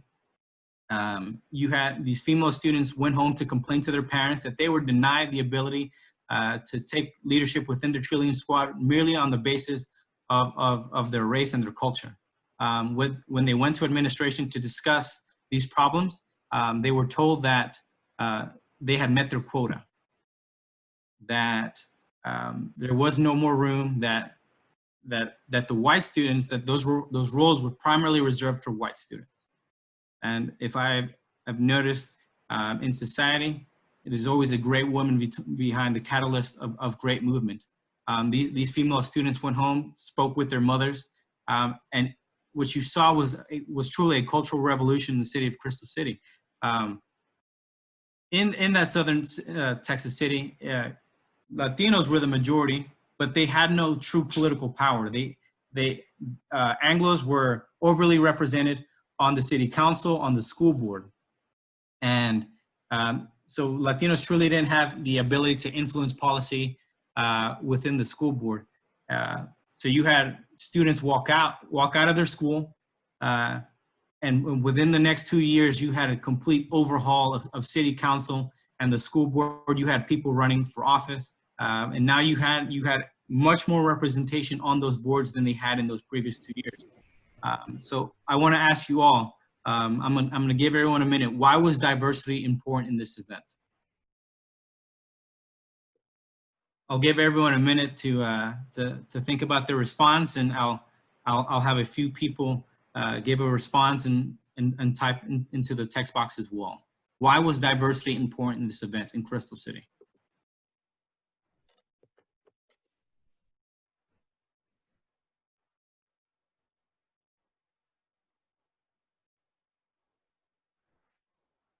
I mean, Brian, this is Michelle. So to me, I mean, the whole issue of diversity, I mean, there wouldn't have been an issue had it not been for the diversity of the school. If this were a white school only, this would have gone on just continuing in history and ignoring the fact that there was no diversity. I mean, it was meant to be. I mean, it had the diversity of the group there, and I mean, I don't know, I guess. And I think it's important to understand that there's a saying that goes, if you don't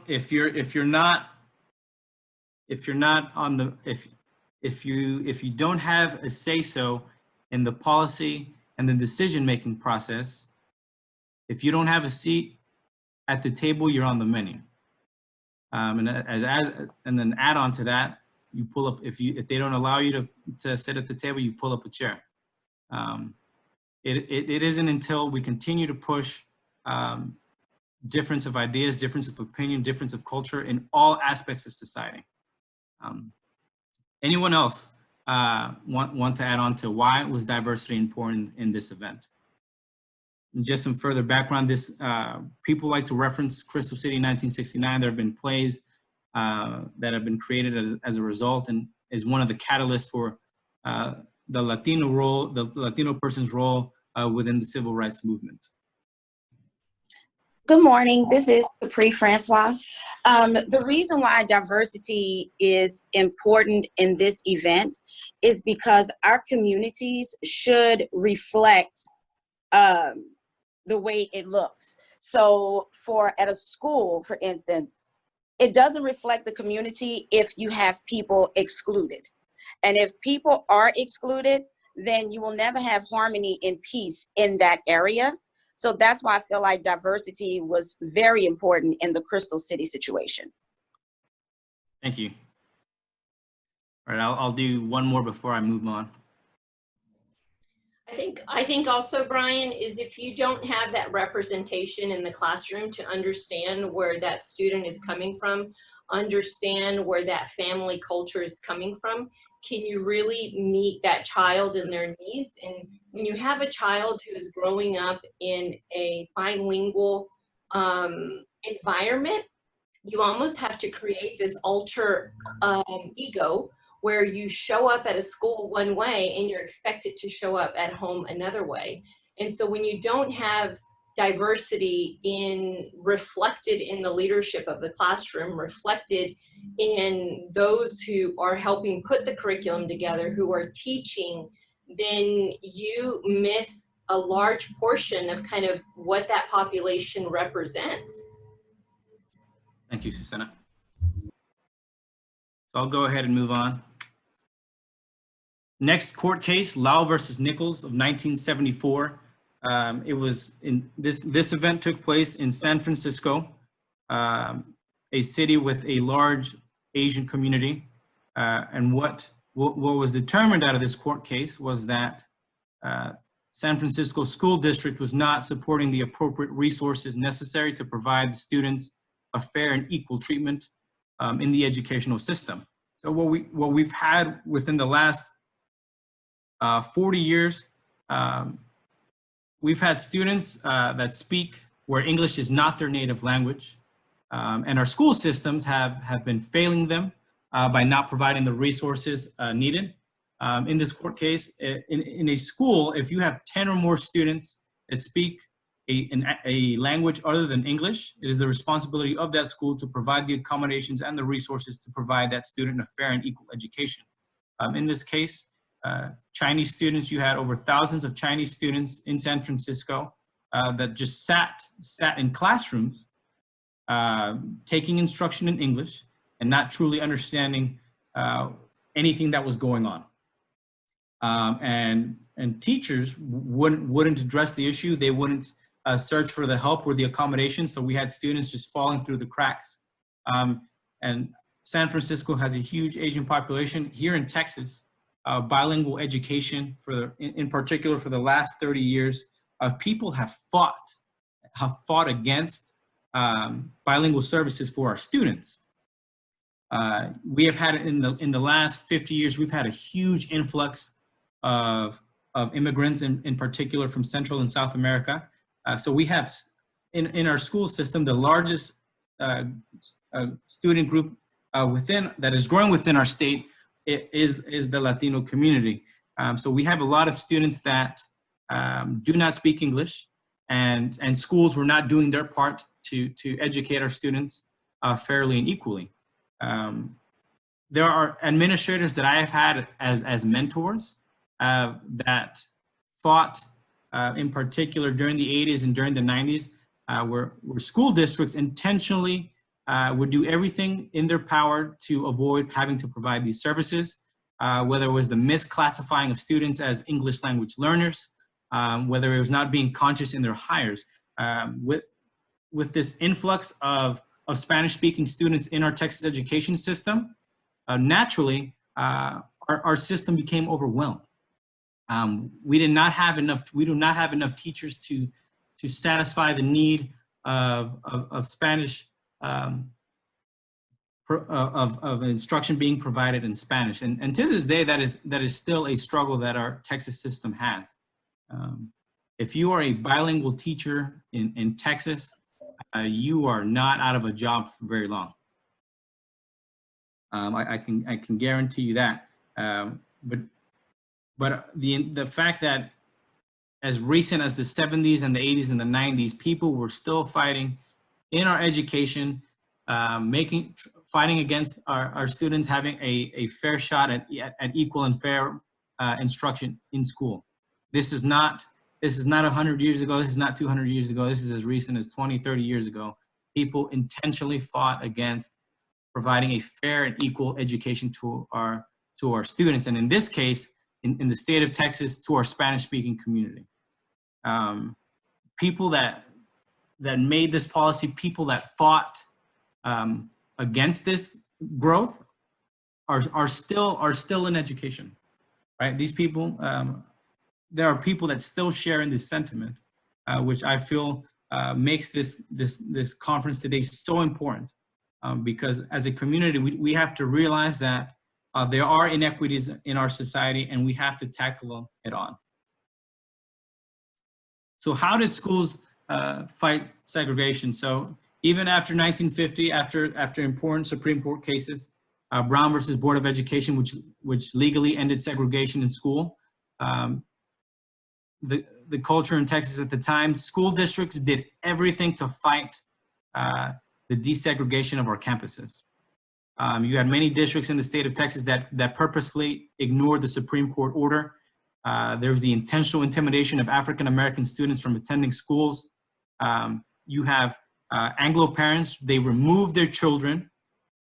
They decided to either homeschool or they took them to private schools or just took them to completely different school districts altogether. It's a phenomenon known as white flight. And I think that an excellent movie that talks about race relations and integration is Remember the Titans. One of my favorite movies that talks about race relations and the integration of schools and what that resistance looked like. It is hard for me to say that even in Remember the Titans, what media doesn't talk about, what the history books don't talk about, is how violent integration truly was. Let's see. So now, so that concludes part one. So as a history teacher, I'm a proud history nerd, and I'm truly a believer that we have to make education culturally relevant to our students. Are there any questions regarding any of the court cases or any of the topics that were just mentioned? Yes, Michelle. Ms. Lopez. Yeah, I didn't have any questions. I mean, thank you for all of this information. This is really awesome. It's like seeing it all in order. And I'm not actually a native Texan. I was born and raised in California and just moved out here about 10 years ago. But I just wanted to comment on that, the limitation of resources. You know, when I was in elementary school in South Central LA, our principal was super frustrated about that, but didn't sit on her hands. One of the things that she did, which it's like I'll remember to this day because it affected me personally, was teaming up bilingual students who had strength in both English and Spanish with kids that came over from Mexico or from other countries who didn't speak any English, who were really smart and they had really great grades in their own countries. But once they came over here, they were, you know, sitting in the back of the classroom because the teachers really couldn't dedicate any time to them. So she partnered them up with, you know, buddies, and we tutored. So we had an opportunity that was strictly in helping them understand the language and tutoring them in the different subjects. So I had the opportunity to tutor a young man. I was in the 6th grade, he was in the 4th grade. The blessing that came about because of that, you know, that one principal not just, you know, throwing her hands up, that students like him, I'll never forget. It's like I ran into him years later, you know, graduating from high school with honors, already accepted into different colleges, you know, and it's just a testament to people like yourself, right? Not sitting on your hands, but really doing whatever you can and being really resourceful, you know, to fight the system is so critical. So thank you for being a teacher. Thank you, ma'am. And Brian, I'd like to add to Michelle, you know, you bring out something, you know, it doesn't take money to do some of these things. It takes creativity and empathy. And so that's so exciting. What a great program. It didn't cost anything. It just took a little bit of time. And I guess the willingness of the students, but if they're told to, maybe they grew to like it. And it obviously was a benefit to you. And Brian, I was wondering, and maybe this is more for the end, but I'm just curious. Well, I'll save it for the end, but continue on. I have nothing else. I was just going to say too, I was a busybody. My principal knew I was always looking for something to do. So now moving into part 2 of the presentation, despite the work that still needs to be done, even with the court cases that were previously mentioned and the resistance to providing our students a fair and equal education, I still wholeheartedly believe that education is the great equalizer of our time. Its potential is exponential. There's no way of quantifying the impact that an education has. Education can transcend socioeconomic status. I'm going to be honest. When I first arrived to Texas A&M University, it was a primarily white institute. As a native New Yorker, and as a Hispanic male, when I would see other Hispanic people in New York City, I truly admired our differences and different cultures. If I saw another Hispanic man, I didn't know if that person was Puerto Rican, Dominican, Salvadorian. I'm a proud Colombian American. When I came to Texas, I noticed less of that diversity, and I realized that it was a shock to me, because everyone assumed that I was Mexican, and not to disrespect the Mexican culture, I'm just a proud Colombian. And when I went to Texas A&M University, I noticed even less diversity, and I realized that I almost had to hide. If I wanted to fit in, I had to hide who I was as a person. And even though discrimination isn't overt as it used to be in decades past, there's always this underlying tone that you don't fit in certain squares and certain spaces. And I knew no matter what that I needed to make my way out of Texas A&M University, because I knew with that degree in hand and with this Aggie ring that nobody can question my education. Nobody can take my place from the seat of the table, which is why to this day, I got into education. I mentioned my plan wasn't to be a teacher, but once I knew the direct impact that teachers have on the lives of their students, I knew that I needed to be a role model, that I needed to be a mentor for students that looked like myself, and make them realize that that anything was possible, that the biggest roadblock in your life was going to be yourself. So I want to take a quick second, and I want to ask everyone what is the role that schools play for our community? I'll give us about 30 seconds to brainstorm what everyone thinks the role of a school should be for our community.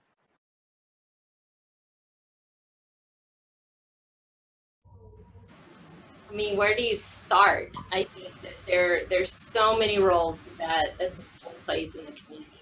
I still think, Brian, to this day, there are still educators that are educating from their bias and from not a lens of diversity, and are causing irreparable damage in the classroom. And so I think as educators, I think the role is to hold each other accountable so that there are allies and there are amplified voices, so that if you do see your colleague calling out a student of color who may not be understanding the concept, who may not be grasping what the lesson is, you know, sometimes these teachers come into the classroom and they bring in their bias and they bring in their blind spots when talking to students. And so I think one of the roles that school leaders have, from the superintendent down, is to provide some of that training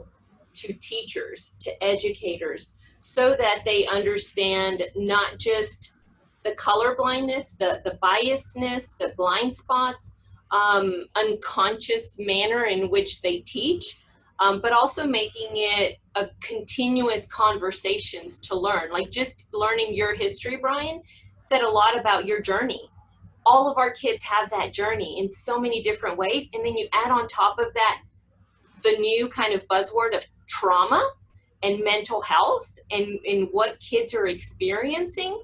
Like all of that is just a lot to put on a kid. And, you know, it's not just about educating the child, but it's also about understanding where they come from. And I think that's a big role that our schools play in adapting to what the community needs are in that classroom. Thank you, ma'am. Anybody else? Yes, this is Michelle Lopez again.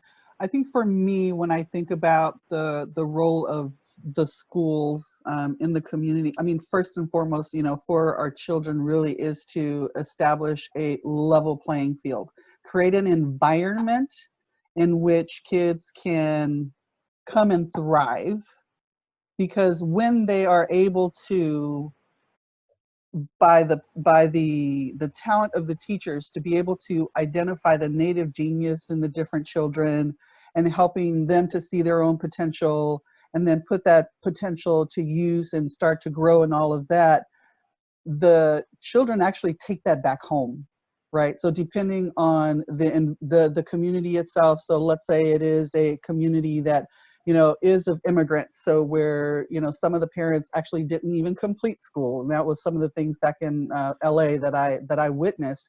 The kids were actually taking, those kids that were really empowered were taking that back into their homes and really creating an environment of learning that extends beyond just the school. So for me, it's you know, several things, but definitely creating an environment in which the child can see themselves, like it was said before, be able to identify their potential, their native genius, and then be able to activate them. And you said this earlier, right, about helping kids to really be able to see that they can see themselves in these careers where very little people that look like them are in. So really, like, the schools are responsible for helping to cast the net, not just in the school, but out into the communities and helping to grow the communities through the kids as well. Hope that made sense.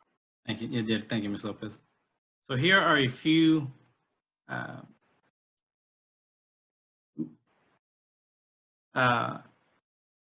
our schools should truly represent the center of our community.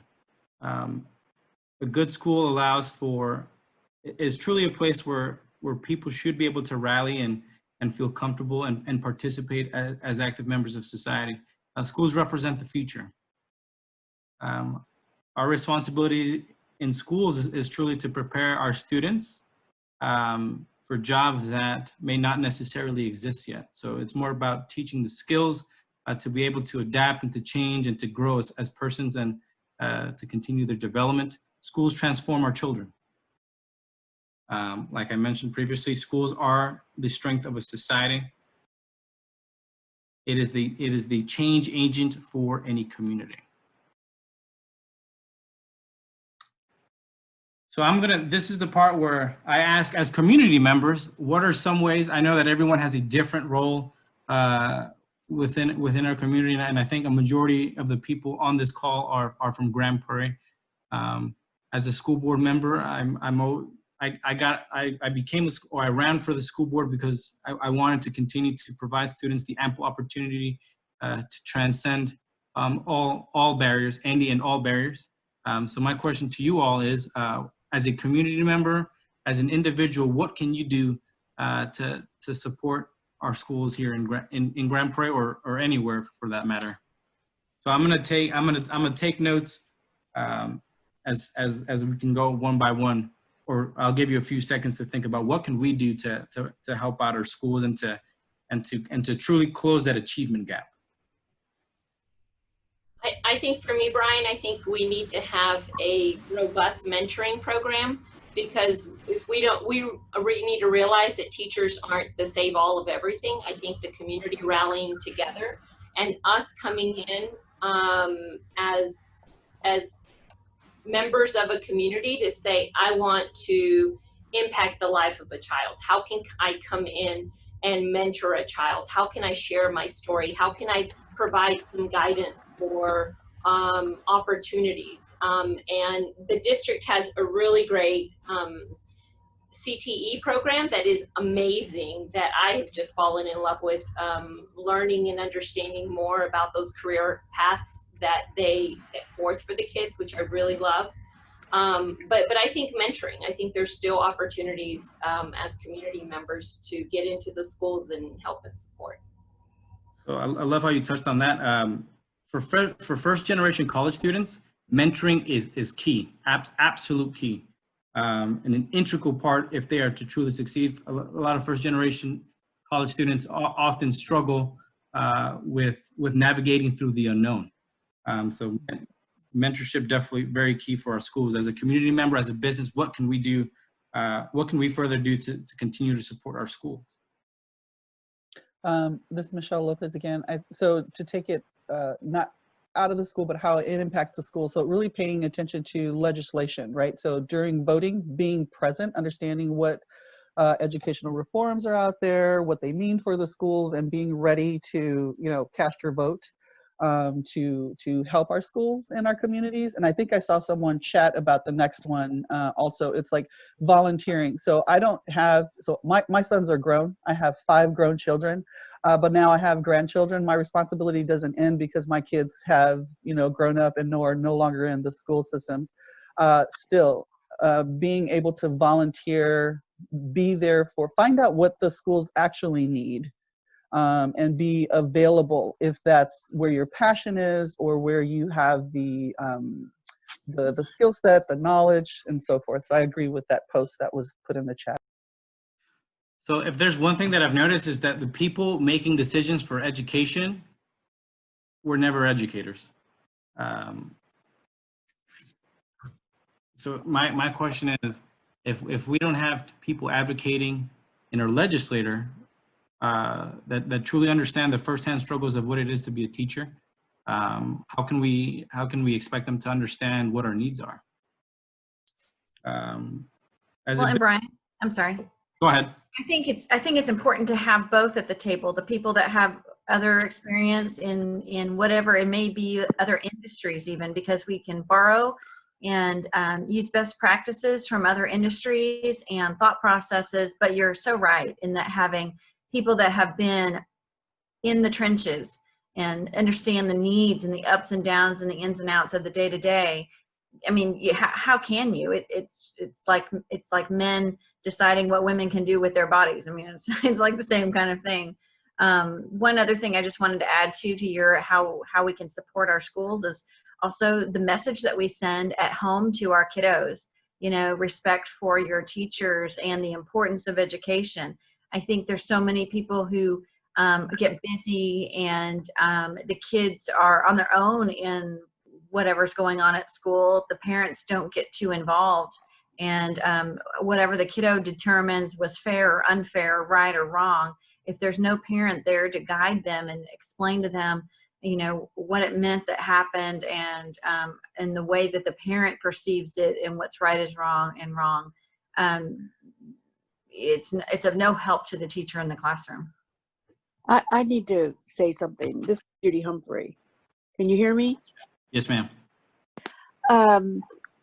Some time ago, like maybe 3-4 years ago, the school district, Grand Prairie School District, invited people to come.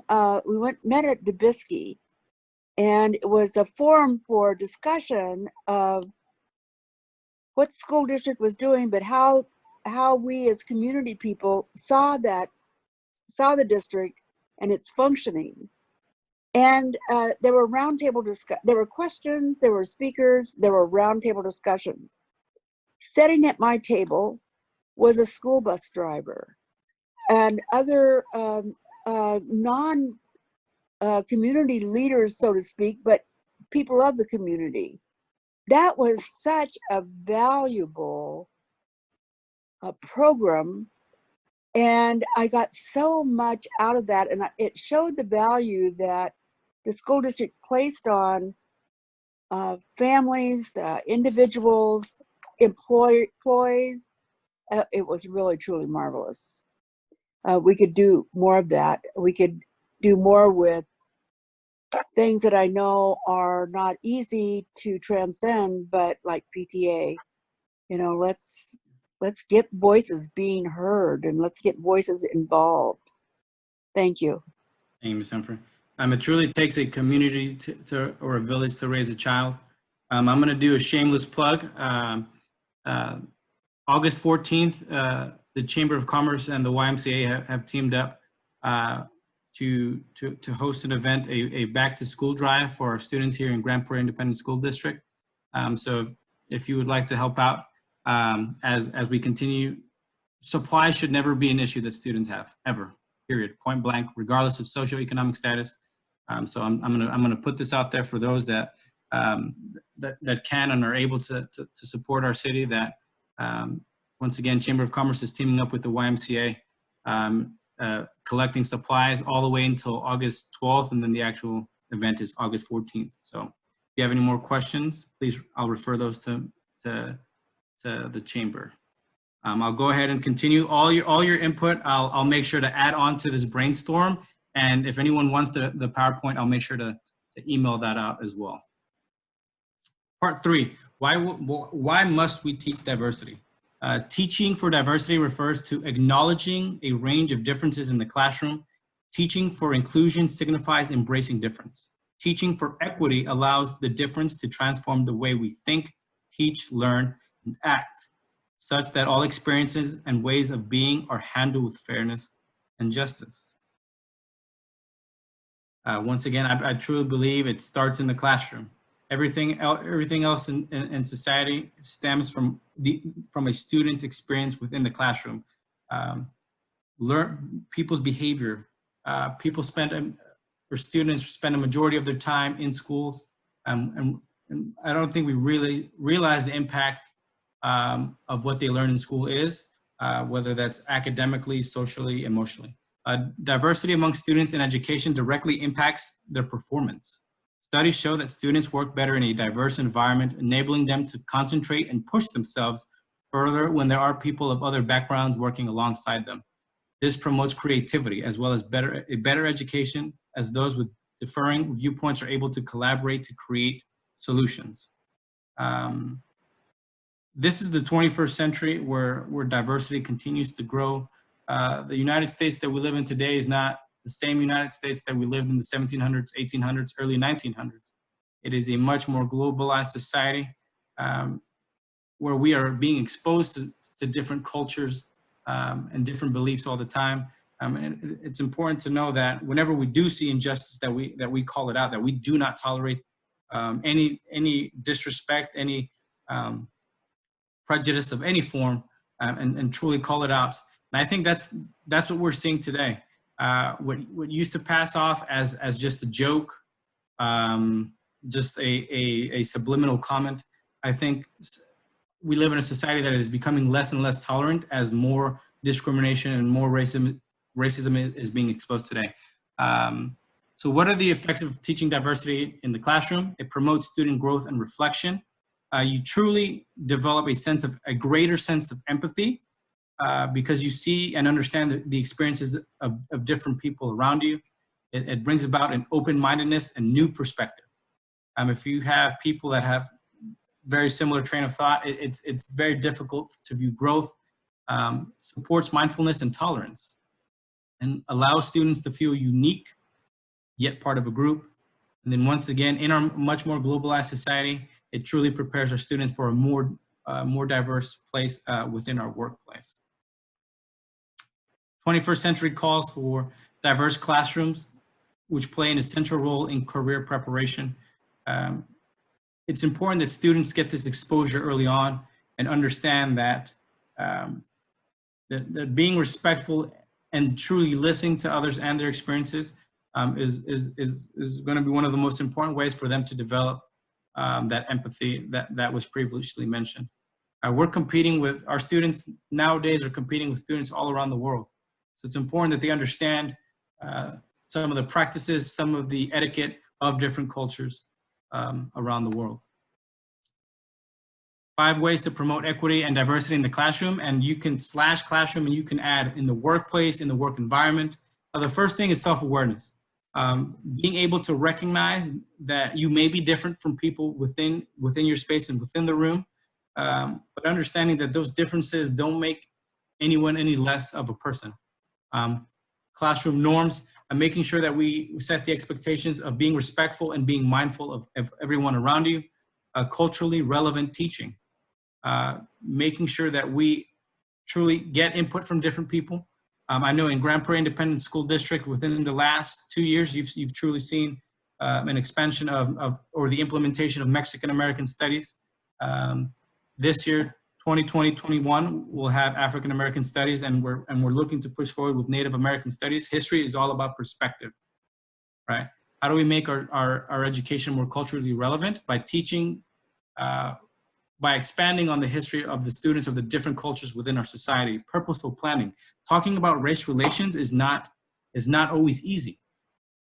You can't throw something and hope it sticks on the wall, because you can see people, if it's not carefully planned, your dialogue may go 10 different directions, and you may lose control of the audience. And then last but not least, community involvement. It's making sure that you get different input. In society, women have only truly had the right to vote for the last 100 years. So as a business owner, as a school, in different career paths, do we have the input of women? Do we have the input of people from different cultures, of Hispanics, Blacks, Asians? Do we have different input? In society within the last 100 years, there's been a big change. There is still room, there is still work to do as far as pushing and being intentional about our diversity and our training.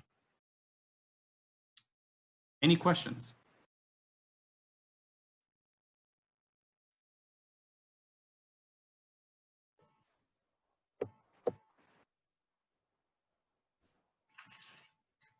I'm reading my notes right now to see if I do have any questions left, Brian.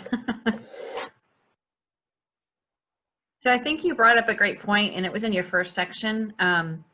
that even though and this goes back to that the lawsuit with Sweat, that diversity, I think everyone always has a far way to go. Even when the University of Texas maybe thought that they were doing something good by allowing him to come in and creating an environment for Sweat to come in and attend the law school, that they were so far off the mark because they were so operating in this bubble and this world that they had been in, and not seeing what was right and what was outside and beyond it. But I just wanted to bring that up because, I mean, I'm sure there's things that are not as severe and maybe as severe still going on today, but again, it has been happening, and it's been the way it's been for a long time. And people without diverse experiences in life and diverse connections just cannot, without someone yanking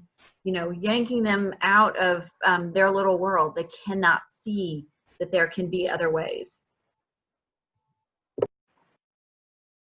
Yeah. Any other questions?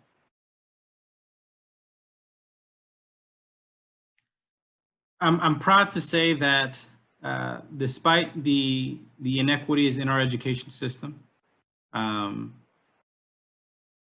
as long as that I will continue to be on the board, one of my biggest priorities is to identify, are there things in our system that have been overlooked that continue to add to cultural bias, that are not allowing our students to be on a level playing field, whether it was intentional or unintentional. Michelle, you touched up on this. It's not,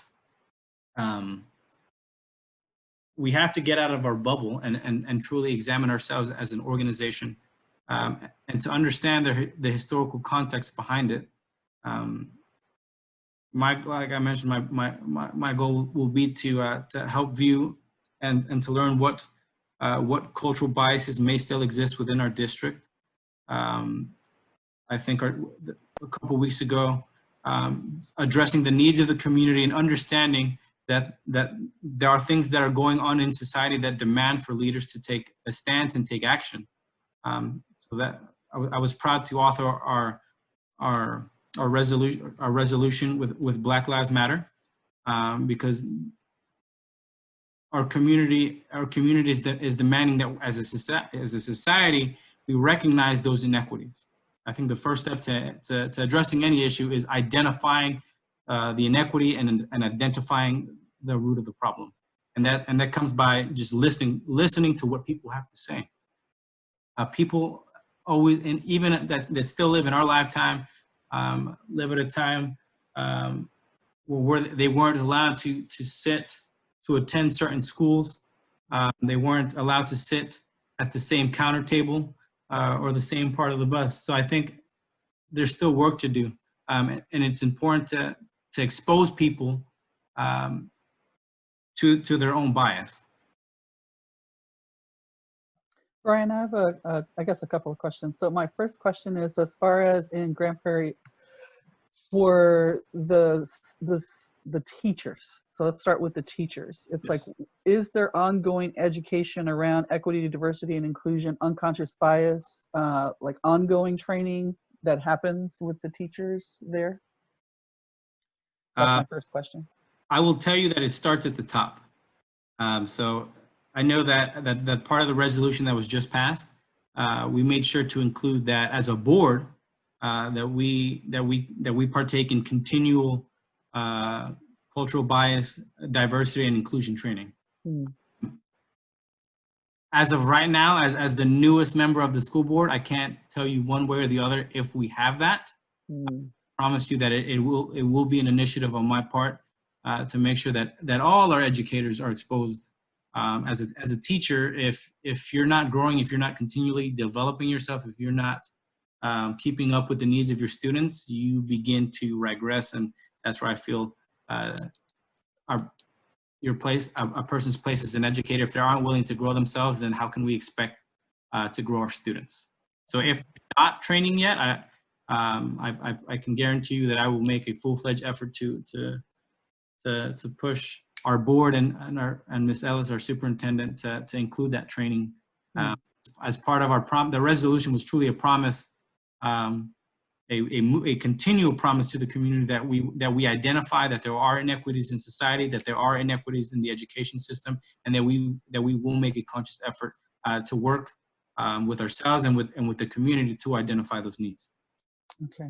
And then the second part of the question is like, now that I understand, where you're at, it's like, as a part of that promise, is it or could it potentially include also extending some level of education to the community itself? So you're asking in particular for programming. Mm-hmm. Programming related to diversity training and inclusion. I can't speak for campuses. As an assistant principal, or as a history teacher that pushes for civic engagement, I think we all have a responsibility for pushing out this type of programming. So that's why I definitely appreciate the Chamber of Commerce for pushing out this training. Is it something that we can put out there for our schools to adopt and to push out? Absolutely. And Brian, I think there's a couple of things too that as we work to, and I say we, but as people are moving towards getting educated, and there are people out there that are bringing all these things to light and educating us, I think that those who need the education need to realize that we don't think that, learning and being more inclusive does not take away from yourself. One, it's not a fight. It's not, I've seen it said, it's not a piece of pie. There's enough for everyone. So I feel, and I also want it just to be known too, that I think there's a lot of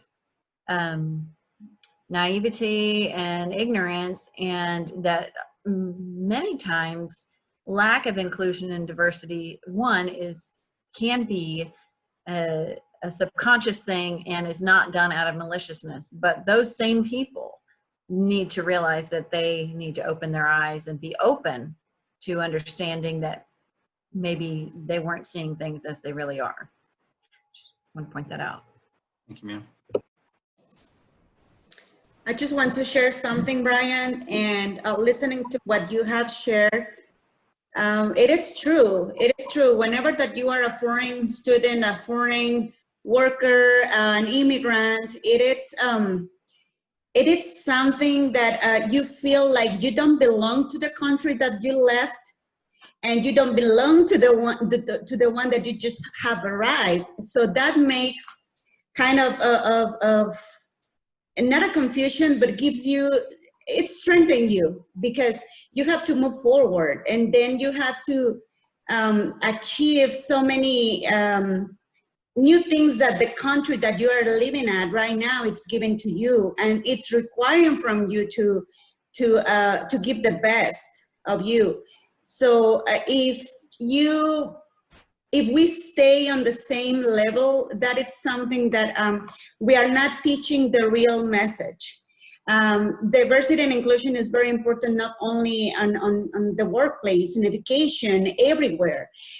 We belong to a generation in which we can show that we can really work together. And it's not only a matter of having a business hiring a Latina like me, or hiring somebody else from Asia, or somebody else from another country. It's a matter of understanding and working together, and to understand my culture, understand your culture. And this, I believe that this makes us like secret weapon for whoever we belong to. You know, we can we can put together so many good things. And I think that this is not something that ends only at like on me, but this is something that I can transfer to my children and have them knowing that this is the 21st century, and this is not only about getting used to new technology or getting used to work towards a pandemic situation. This is towards the need that the world is requesting from all of us. Yes, I have an accent. I cannot I cannot hide it, you know. But my performance and all the studies that I have done, I think that that is it. What is giving me the place at the table. And I know, and I feel very, very loved by all my coworkers and my boss and all the city. And so that's a matter of what inclusiveness makes you feel and what diversity makes you feel, that you belong there. So yes, I at one point I was kind of, you know, like a ball going from one place to another and not knowing exactly what to do. But once that you find that place, and once that your community embraces diversity and inclusion, that makes you work harder than many other times that you didn't know what to do. So thank you, Brian. You pretty much touch everything that probably on education I had questions about or wondering about. So thank you. That's all I wanted to share. Thank you, ma'am.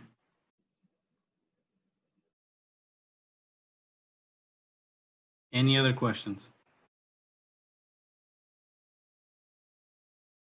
Like I mentioned before, I'm going to go through the text box to add any other notes to the presentation. I will email this to the chamber. So if anyone asks about the presentation, that it can be emailed to them. And with that being said, I definitely appreciate you for having me on, and anything that I can do to help out, please do not hesitate to reach out.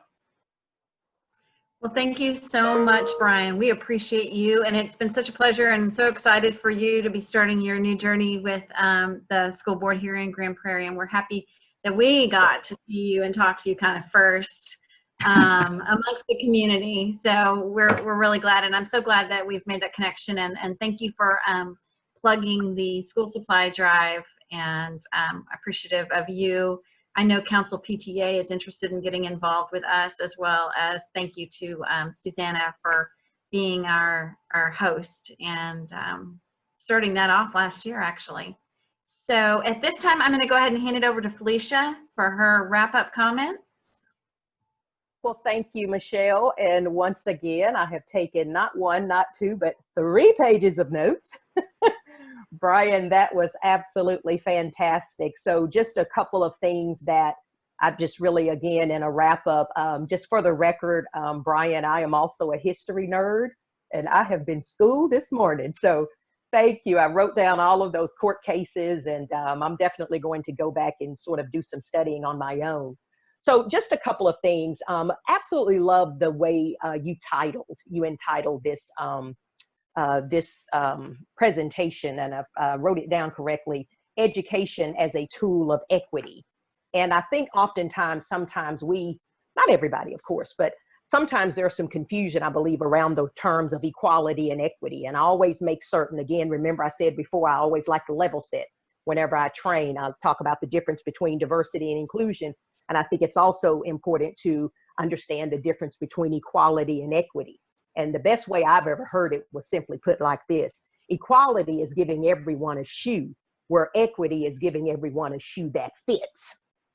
So if you think about that, there's a difference, right? Equality is giving everyone a shoe, equity is giving everyone a shoe that fits. And to encapsulate, I really think everything that you said in your fantastic presentation, it's about each child, right? Whether they're Chinese American, Mexican American, Colombian, African, white, it doesn't matter. Each and every child is different and unique. And as communities, we certainly, I believe, have a responsibility to ensure that each child is given what he or she needs to succeed. Also, was very touched, and I appreciate your transparency about that young man that walked up to you and said, and I quote, "Wow, a teacher that looks like me." I would hope that each of us have had those moments in our lives, right? I mean, it didn't always, of course, turn out to each of us to be a teacher, but I think if we were all honest within ourselves, we've all had that aha moment at some juncture in our lives. And so I'm here for the record to say I'm glad he said that to you, because I get the impression you are exactly where the universe wants you to be, doing what you need to be doing. Also, something else very important that you mentioned, and that is that education is transformative. And so with that, obviously we're talking about in the classroom, but there is educational opportunities external to the classroom as well, right? I'm sure everybody, I know I love to travel, and I can't tell you, I've traveled internationally to different states. I mean, I'm always learning, right? There's always opportunities for us to learn from somebody somewhere, from friends, right? I've gone to mosques and I have, worshiped in Catholic churches, and I mean, that's all, it's really enriched my life, right? So there's opportunities to educate ourselves in and outside of the classroom, lifestyle. And for the record, I'm a foodie. So, I love to eat different foods and learn how it's prepared and why things are important in certain cultures. And so, again, education truly is transformative. And also, to your point, diversity, equity, and inclusion, it doesn't happen overnight, right? It's not a journey. It's not somewhere we're going to make by 7 o'clock on Thursday evening, right? It's a journey. And I've certainly spent a number of years managing diversity and inclusion programs in companies across the country, and nobody's there yet. Some do it better than others. Some have been on the road journey longer than others, but it's a process. It's a journey. And so, this is something that we have to continue to work toward. Also, again, just getting back to the history or the historical analysis that you gave, and it just broke my heart when to hear you say that, in terms of people fighting against fair and equal education for students, that's still going on. When you wrote that, I thought, well, did I hear him? Maybe I didn't hear him right. And that just breaks my heart. And so, and if you think about it, when you deny diversity, what you're really denying is progress, right? Think about that. You're denying progress. And you had mentioned earlier too, on campus when you were in college, that you were, somewhat thinking about, do I need to hide myself? You think about what we're missing. If we're, if people are walking around us hiding themselves, just think about the richness of friends that you could have made and what you could have learned from them and what you could have received from them. So that's just really, really interesting. Two last points I just wanted to make to sort of wrap it up. I love what you said also, or somebody had made the comment about, or maybe it was you, Brian, who had said with regard to that there are people, in the field of education making decisions on education that are not educators. Now that to me is equally as frightening. I recently had the roof replaced on my house, and when I did, I didn't call a plumber, right? So that's just kind of scary, to have people making, decisions about something and they don't have any, firsthand or first-rate experience. So that's a little scary to me. But when you ask the last question there in terms of why must we teach diversity and inclusion, career preparation was certainly one of them. And again, having spent my life in corporate diversity and inclusion, young people need to certainly be mindful that when they do go out into the workplace, they're not just going to work with people that look like them, that worship like them, that live, a lifestyle like them. And so they've got to be prepared, for that, and certainly understand the richness of what that brings. And as I close, I love what you said about really listening. I think that if I could just flip a switch and turn on everybody's ear in this country and open up everybody's heart, I really believe that, we would be a lot further down the road than we are right now. Mind you, I didn't say listening to agree or listening to argue, but listening, right? Listening. I can listen to you and respect your perspective, and I don't have to hate you because you don't agree with me. So my challenge to each and every one of you today, I really want you to think, I'm not saying that you're not doing it. I believe that you are, but let's do more listening and listen to perspectives that are different than yours, right? That's the key. Listen to perspectives that are different than yours. And so, but anyway, wonderful, wonderful presentation. Michelle, I'm going to give it back to you. Thank you. Right. Thank you, Felicia. Thank you. Gosh, we are so fortunate. And I'm so glad that we have so many people with us today to be able to witness and enjoy these presentations. Our next speaker is someone that I think many people involved in Grand Prairie's community do know, or at least are familiar with his business ventures and the great events that he has. Our next speaker is Matthew Lowe, and he's going to be talking about business success and diversity. He is the CEO of Asia Times Square, and I will read his bio. Matthew Lowe is the youngest of the Lowe family, graduated from the University of Texas, Arlington in 1995 with a degree in mechanical engineering. He has faithfully served on the Grand Prairie Chamber of Commerce Board for the last 9 years and is currently the past chairman of the chamber. With his leadership, the chamber became the very first chamber in North Texas to have created an Asian business division that has catapulted the chamber into a multicultural business professional organization. The Asian Business Division was recognized during the 113th U.S. Congress second session and is now part of the Congressional Record. He serves on the Business Advisory Board for Grand Prairie Independent School District.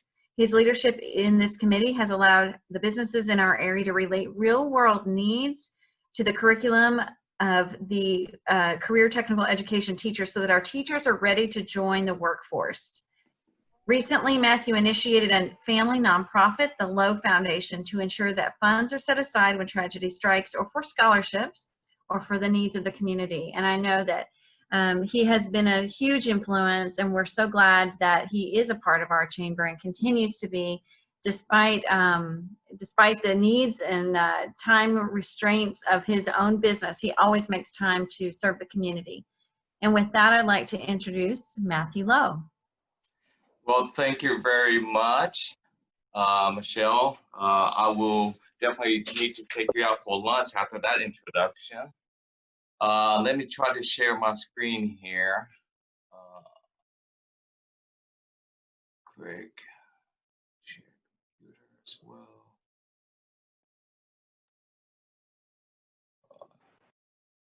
Get rid of that.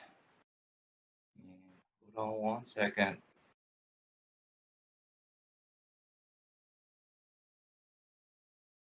Okay, can you see the screen?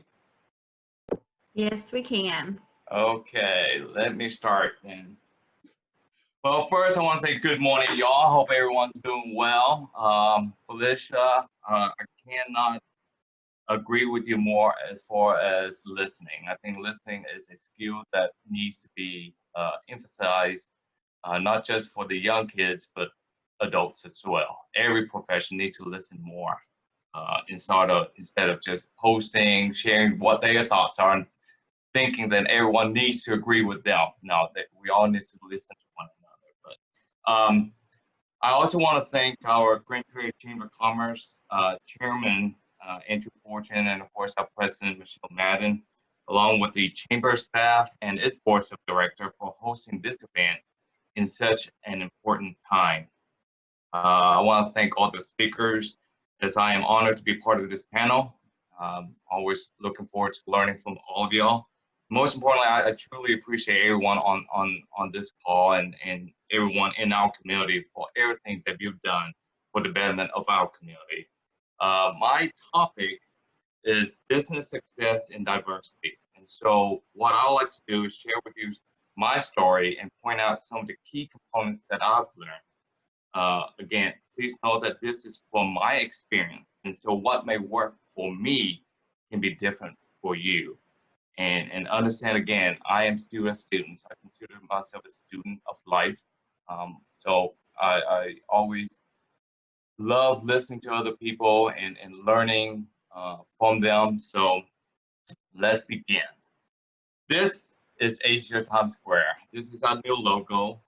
We launched this at the beginning of the year. One of the reasons we decided to change our logo is because after I think Asia Times Square first opened in 2008, we finally realized what our vision is.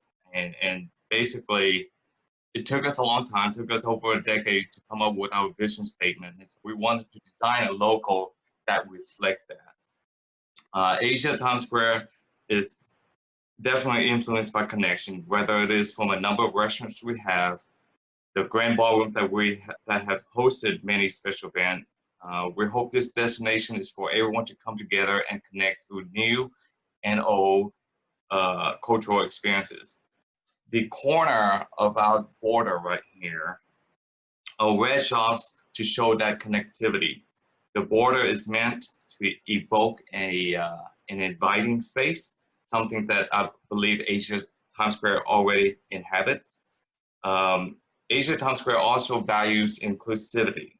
If you have not noticed yet, the icon consists of the A here, the T, and then the S.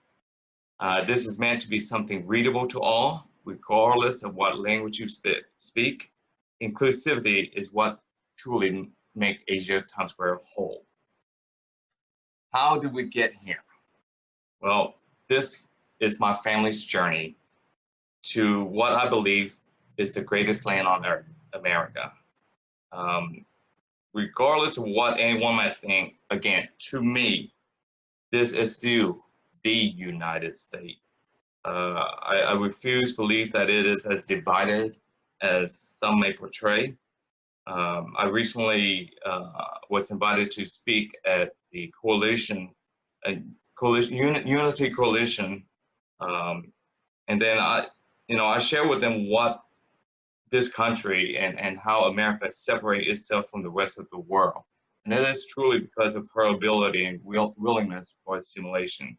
I don't think there's anywhere on earth you can find such a diverse group of people of different races and backgrounds united as one community, which I believe is what we have here in Grand Prairie. This photo is something that I just recently shared. This is probably the very first time that you see this. This is my family. Starting from the back row, this is my third oldest brother, John, and this is my dad, Grant. This lady right here, she's my angel, our angel. This is Bonnie, we call her Aunt Bonnie. And this is my oldest brother, Steve, my older sister, Melody. I only have one sister. And then my second oldest brother, David. This is my mom, Kay. My fourth brother, Richard, and the handsome young man there is me. Not so much handsome anymore. This pictures, it means the world to my family and I because of the only white lady there that stands out. Her name is Bonnie Manitra.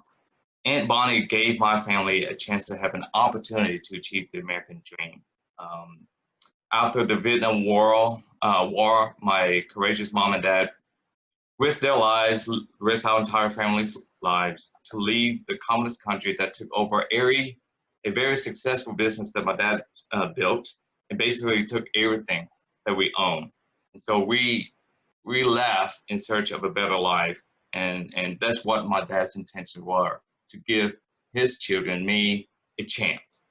And Aunt Bonnie and Uncle Bill sponsored us, and we landed on U.S. soil on August 11th, 1979, with absolutely nothing. Everything you see here, all the clothes we wore, were donated from church. And so, yeah, it was a 2-year journey with many hardships. We welcome new challenges while adapting to a very different and unfamiliar environment, in addition to learning a new language. If it were not for these angels, we would not even have a chance to take advantages of the opportunity to achieve the American dream. And I think my family really have achieved the American dream, and it's the American spirit of willingness of hard work can make that happen. And so, next slide is my dad. As you know, my dad, he's my hero. He passed away about 3 years ago. He moved from Vietnam to China at a very young age, lost his dad, my grandfather, at age 13, I believe. He had to grow up pretty quick. He had to take care of his family. He didn't get an education, but to me, he is the most intelligent person I know. When we got to America, I was, believe it or not, stereotyping here, Asians supposed to be smart, right? I was horrible in school.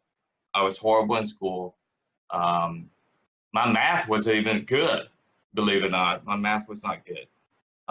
It wasn't until I started to know, what my parents went through to get us here, and understand what my dad was trying to teach me through his action, not necessarily words, that I started to improve my bad grades and turning it into A's and B's. I've learned so much from watching how my dad worked so hard and listening to his stories and absorbing his wisdom.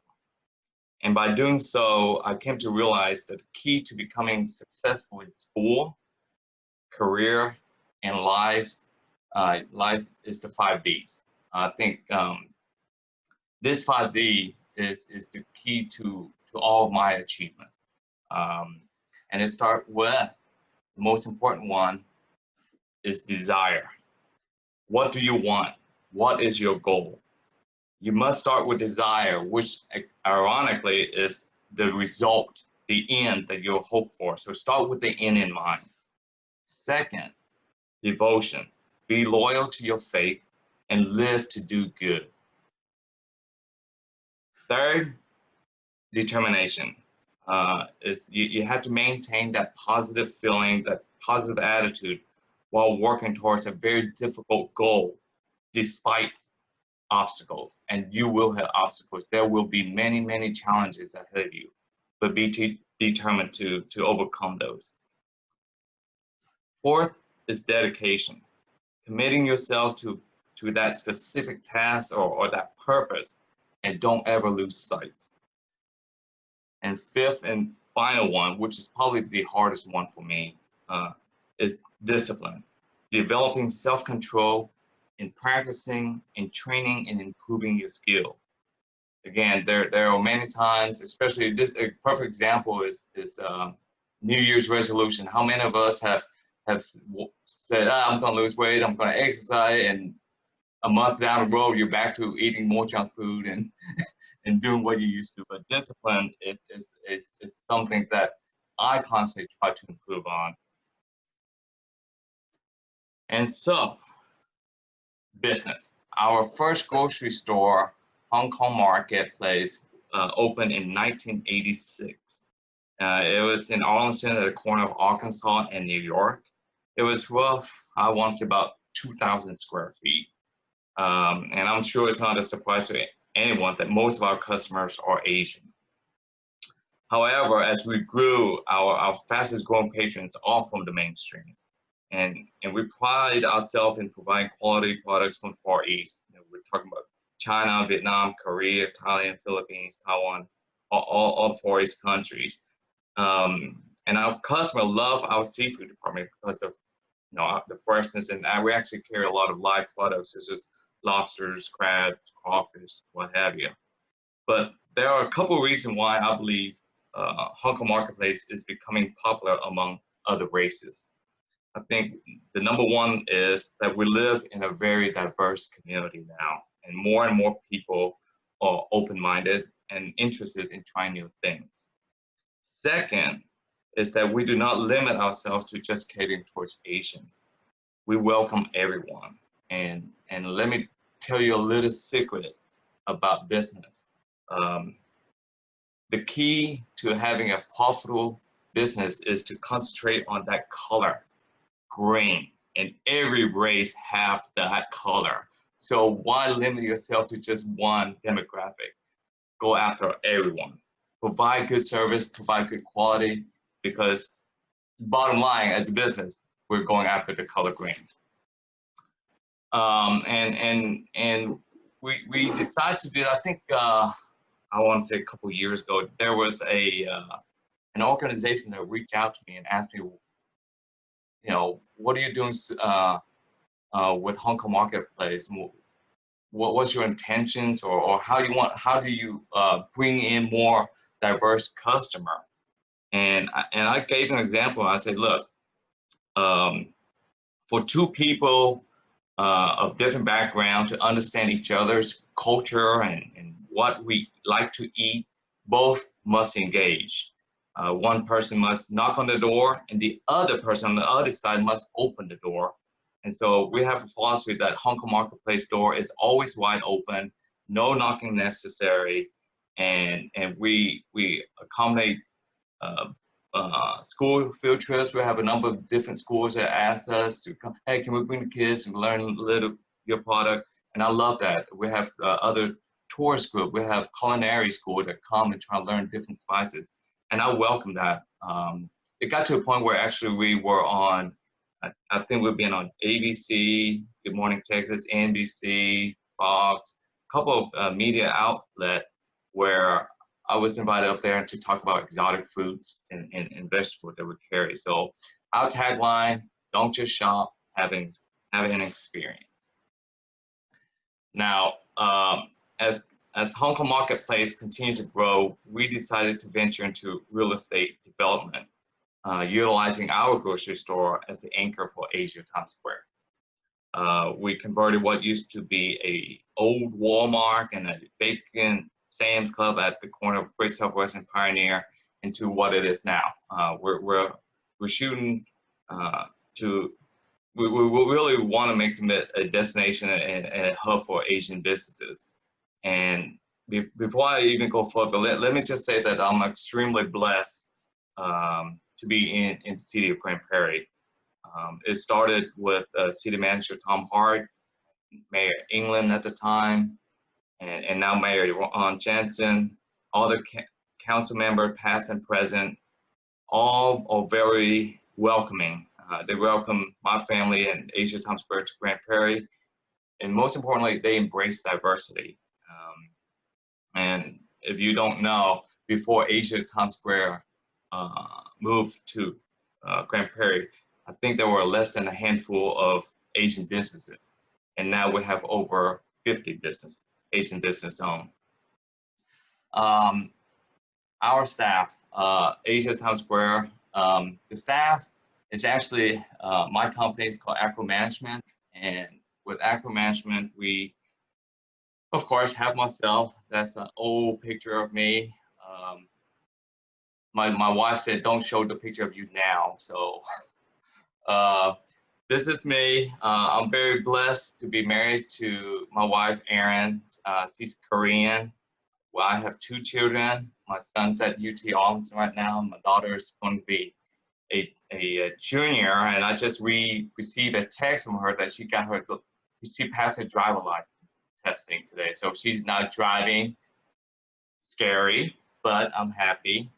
And you know, my wife, my family is so understanding, so loving. And again, I think the key is that she's very understanding of my schedule and how difficult it is for me to not be home at certain times. And you know, what I do is not really my work, it's my lifestyle now. So she brings a lot of support. And because I'm Chinese, born in Vietnam, married to a Korean, a proud American, and my two children at home, okay, you got Chinese, Vietnamese, and my wife's Korean, but their primary language, of course, is English. And then the secondary language, believe it or not, is Spanish. So hopefully, sooner or later, they're going to catch on the Koreans and the Vietnamese and the Chinese. But I'm very proud of them, and I'm very thankful for my family. Next, we have Big Lumps. That's her husband and her daughter, Lily. Big Lump speaks fluent Vietnamese, of course, read, write. She's actually improving my Vietnamese as well.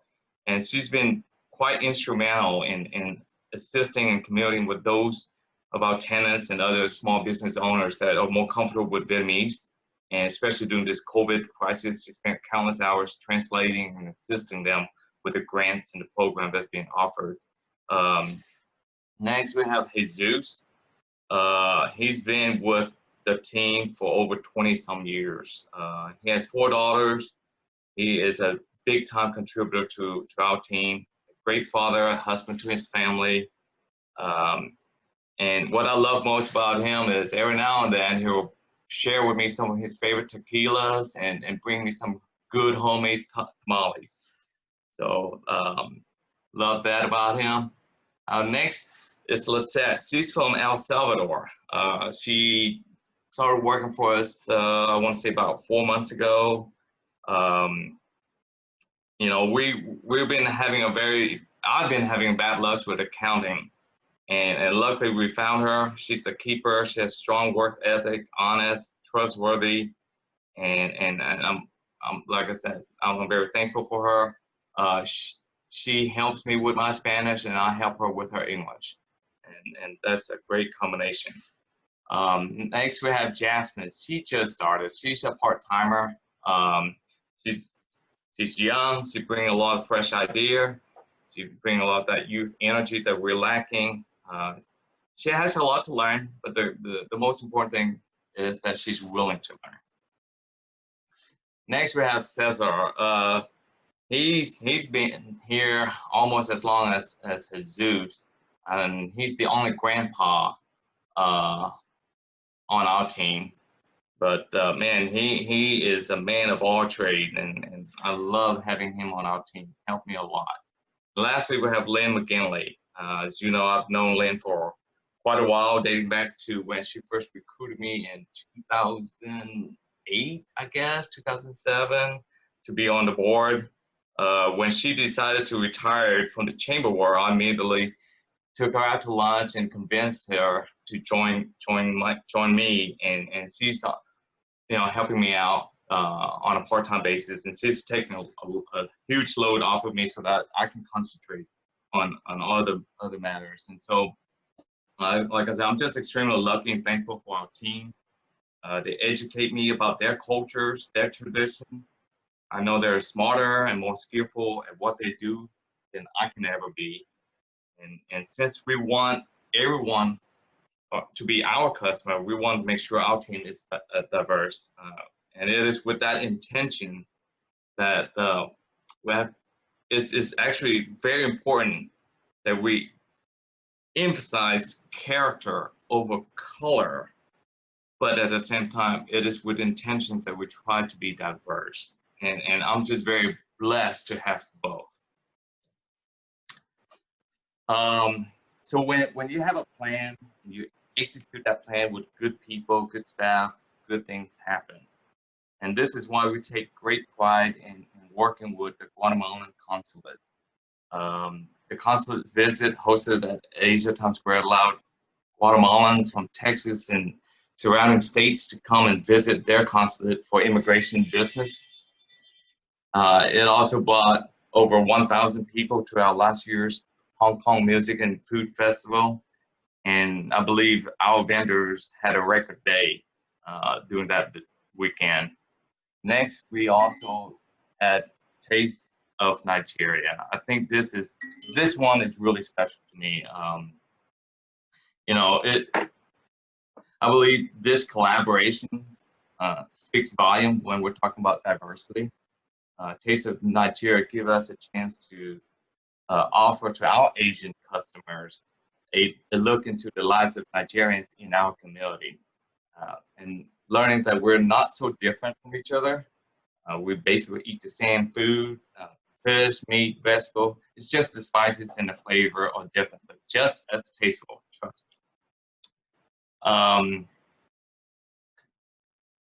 We are very fortunate to partner and work with many other wonderful organizations. For the last 4 years, we have about, I think, around 3,000 8th graders from GPISD Career Technical Education visiting different type of industries and professionals to determine what career path they want to pursue. And I think each year I always post that, hey, you know, a future governor or a future dentist, a future engineer, a future astronaut just walk out the door at Asia Town Square. So it's such a blessing to have a great partnership with GPISD and to be able to, you know, work with them and see all these 8th graders planning their life ahead of them already. Next, we have Children's First, which is a great not-for-profit organization that provides support and relief to victims of child abuse, domestic violence, and other crimes without regards to ability to pay. It's such a privilege of ours to host their annual fundraiser where many attendees dress up as their favorite character. And of course, my favorite is the Grand Prairie Chamber Annual Community Award Banquet. This is always, I mean, I'm telling you, you can't find another chamber like the Grand Prairie Chamber of Commerce. I don't think you'll ever find a chamber where the incoming chair has so much fun outperforming the previous chair. We went from Shanghai Noon to Blues Brothers to Back to the Future. And I cannot wait to see what our chair-elect Mia Fuller has in store for us next year. And of course, you know, collaborating and working with other vendors and Edelman's is just, you know, everybody loves their barbecue. And so Edelman's is actually the first vendors, I guess, restaurant that we allowed to come into Asia Town Square. And we're looking forward to working with other restaurants as well. I think Lynn is already working with Olive Gardens and what have you. So we're going to allow different caterers to come in. We just want to make sure that you know, we have all the certificates, instrument certificates, and all that are stored. But that's our diverse market. Here's a fun fact, and I'm not sure if you know this, but this is something I'm proud to share. The female population in the U.S., according to the U.S. Census Bureau, is 50.8%. And then the national average of women-owned firm, this was taken in 2012, is around 35%. Well, I'm happy to share with you that almost 50% of the businesses at Asia Town Square are actually owned or managed by women. That's pretty cool to me. Now, how do we combat stereotyping of cultures at Asia Town Square? The fight against racism begins with being informed. And so today I would like to tell you about our business and how we intentionally look for ways to draw in diverse cultures and businesses and customers. And that is by creating a vision. It took us a while, but we do have a vision statement now. And our vision statement is to become the destination connecting cultures and community.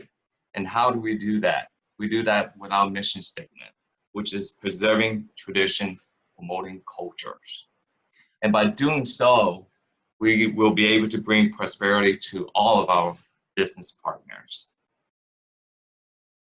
Preserving tradition, promoting culture. You know, we host 3 really big events at Asia Town Square, and nothing's bigger than the Lunar New Year. The Lunar New Year at Asia Town Square is actually 2 weekends long, if not 3, of celebrating the new year. This year is the year of the rat, and I believe next year is the year of the ox. And when we have this event, we draw in probably, and you might not, you know, this number might sound a lot, but I think it's a pretty conservative number. But the 2 weekend long of our event, we have about 1,200 parking spaces, and it gets filled up and it overflows to other businesses surrounding us. And for 2 weekends, our estimation is about 50,000 patrons that comes in attendance. So this Lunar New Year is very special to me, especially to my dad. He always wanted to create something that allowed the older Asian elders to be able to experience and have, bring back up some of the home feelings of traditions and what have you, that many of them can't travel back home due to health or financial issues. So we want to bring that experience back here, and also to allow the younger generation to not lose their roots, to understand where we come from. But more importantly to me is to kind of showcase our culture to everybody, regardless of what race you are. If you want to learn about Asian cultures and experience something different, come to Asia Town Square. Lunar New Year is by far one of our biggest events, and it's just gotten bigger and bigger. This is by far one of my favorite pictures right here. Here it is, celebrating the Year of the Rat, Lunar New Year, and if you look at the pictures, you see white, blacks, Hispanics, everyone's just enjoying the atmosphere. And this picture speaks volume to me. And we always have the support from our mayor, Jensen, his beautiful wife, Rebecca, and then, our chairman came, Alex, Chris. But this event is really special. This picture to me speaks volume. The next event, the other event that we have is the Mid-Autumn Festival. And this picture is probably the only picture I can find that have our beloved Queen of Grand Prairie, Ruthie Jackson, out here. This is our first Mid-Autumn Festival after we opened Asia Town Square in 2008. I just love that picture, and I love this picture as well. The Mid-Autumn Festival is, some people call it the Moon Festival or the Mooncake Festival. It's really a children lantern festival back home. It falls on the 15th day of the 8th month in the lunar calendar, which is basically, it can be September or early October. And the Mid-Autumn Festival is the second most important festival after the Lunar New Year. We're just very grateful for the support and the partnership with the Grand Prairie Police. Chief Dye has always been very supportive of all the events that we have, and Lieutenant Mark Tadino is on our board when it comes to planning and what have you, making sure everyone's safe. So we absolutely love the partnership with City of Grand Prairie, specifically our police department. I can't tell you how much we love promoting other culture. And every time we have an event, this is one of the highlights. The mariachi band from the GPSD, and of course this is K-pop dance group. As you can tell, it's pretty cool that, look how many non-Asians on this K-pop dance team. And it's pretty surprising when you can watch them and they actually sing Korean songs. All these non-Asian are singing Korean songs, and this is pretty cool to see that. This other event is Hong Kong Marketplace. This October will be our 34th anniversary, and this event is nothing more than to give our appreciation to our vendors, our customers, and just remind them that, hey, Hong Kong Marketplace wouldn't be where we are, or who we are, or what we can become without the community support. And we're just very grateful and blessed to be in business for over 30 some years. It's always, when we have an event, we provide a platform for younger generation from different cultures to perform. And these kids right here, they're phenomenal. So these are the 3 events that we host that are big events, signature events, but we're gonna continue to add more. Asia Town Square, our journey continues, as some of you may know, we're renovating our parking lot. This is what we hope it will be, and I think it will be. Having this new plaza will allow us to host more cultural events. We actually already have a flag from Grand Prairie, flag from the City of Arlington, Texas flag, a U.S. flag, and a flag for Asia Times Square that can be changed out depending which ethnic group who want to come and celebrate whatever the traditional holiday is. We can change that out. But this plaza is here for the public. We're hoping to bring more food courts in for other people to enjoy different foods out there. And we're renovating. We're creating a new food court, an upscale food court.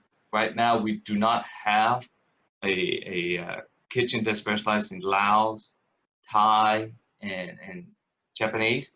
And so we are bringing those here. We already have signed a contract with them. So pretty soon we're going to have Japanese ramen noodles, some Thai, Laos cuisine for people to enjoy. We're pretty excited about this project. Now, I want to share with you this video.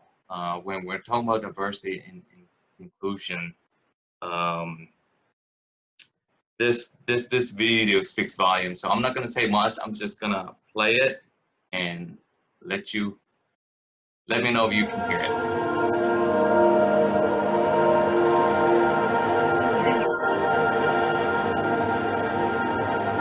There are people out there that would consider me, quote unquote, I hate this word, but a terrorist. As an Indigenous person, you were known as somebody who potentially could be a drunk, have substance abuse issues. Being Indian, they may have expected me to know a lot about computers. It's sometimes a really unique experience navigating the world as a person with a disability who looks to be completely able-bodied.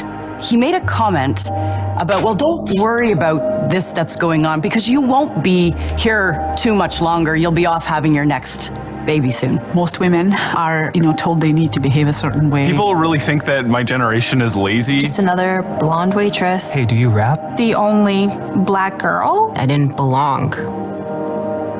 I guess kind of growing up, people made these assumptions about what I was supposed to be, but it was really eye-opening for me to realize that I had been making those same assumptions myself. We all like to think that we're inclusive, but sometimes we don't actually step back and think, wait a second, did I hear everybody in the room? I mean, don't judge is the message, but it's also hard not to. I always thought that every gay man was flamboyant and rude. The older generation is set in their ways.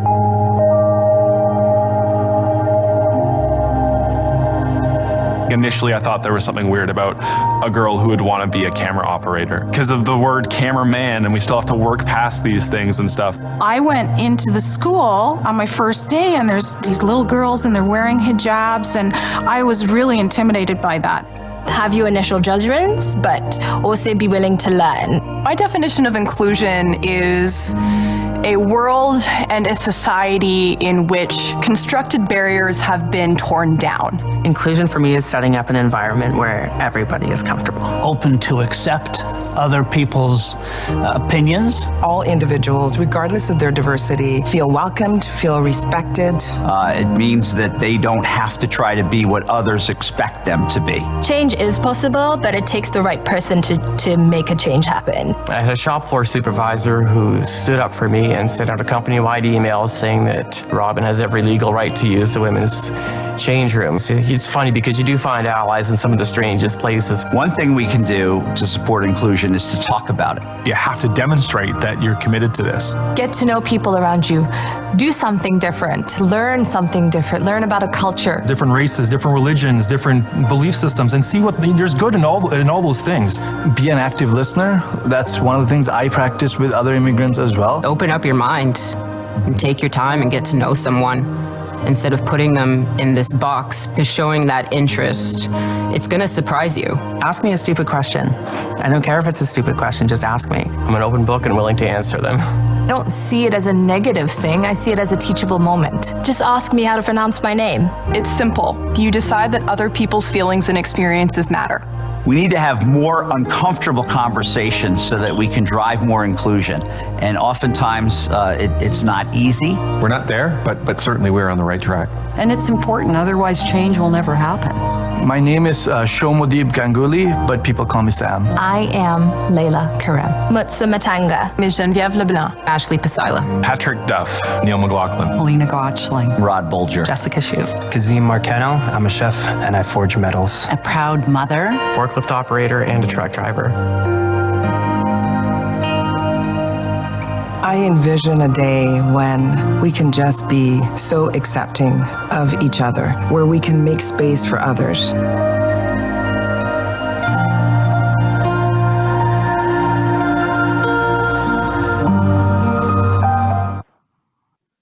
Well, I hope you know when I watched that video, what I got out of that is that we must learn, you know, not only to hire the right candidate, but to also not withhold hiring the right candidate due to a bias.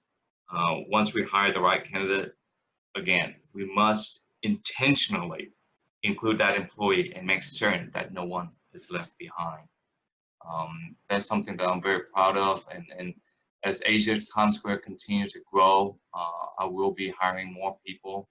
And like I say, our mission is preserving tradition, promoting cultures. We want all culture to be included. The next video, next slide. I think Michelle mentioned this earlier. This is something that I'm extremely proud of, and you know, I want to express my gratitude to Lynn McGinley, our past president, and the Chamber Board of Directors for their vision and establishing the very first Asian Business Division with the Chamber back in, I think this probably in 2013, 2014, somewhere around there.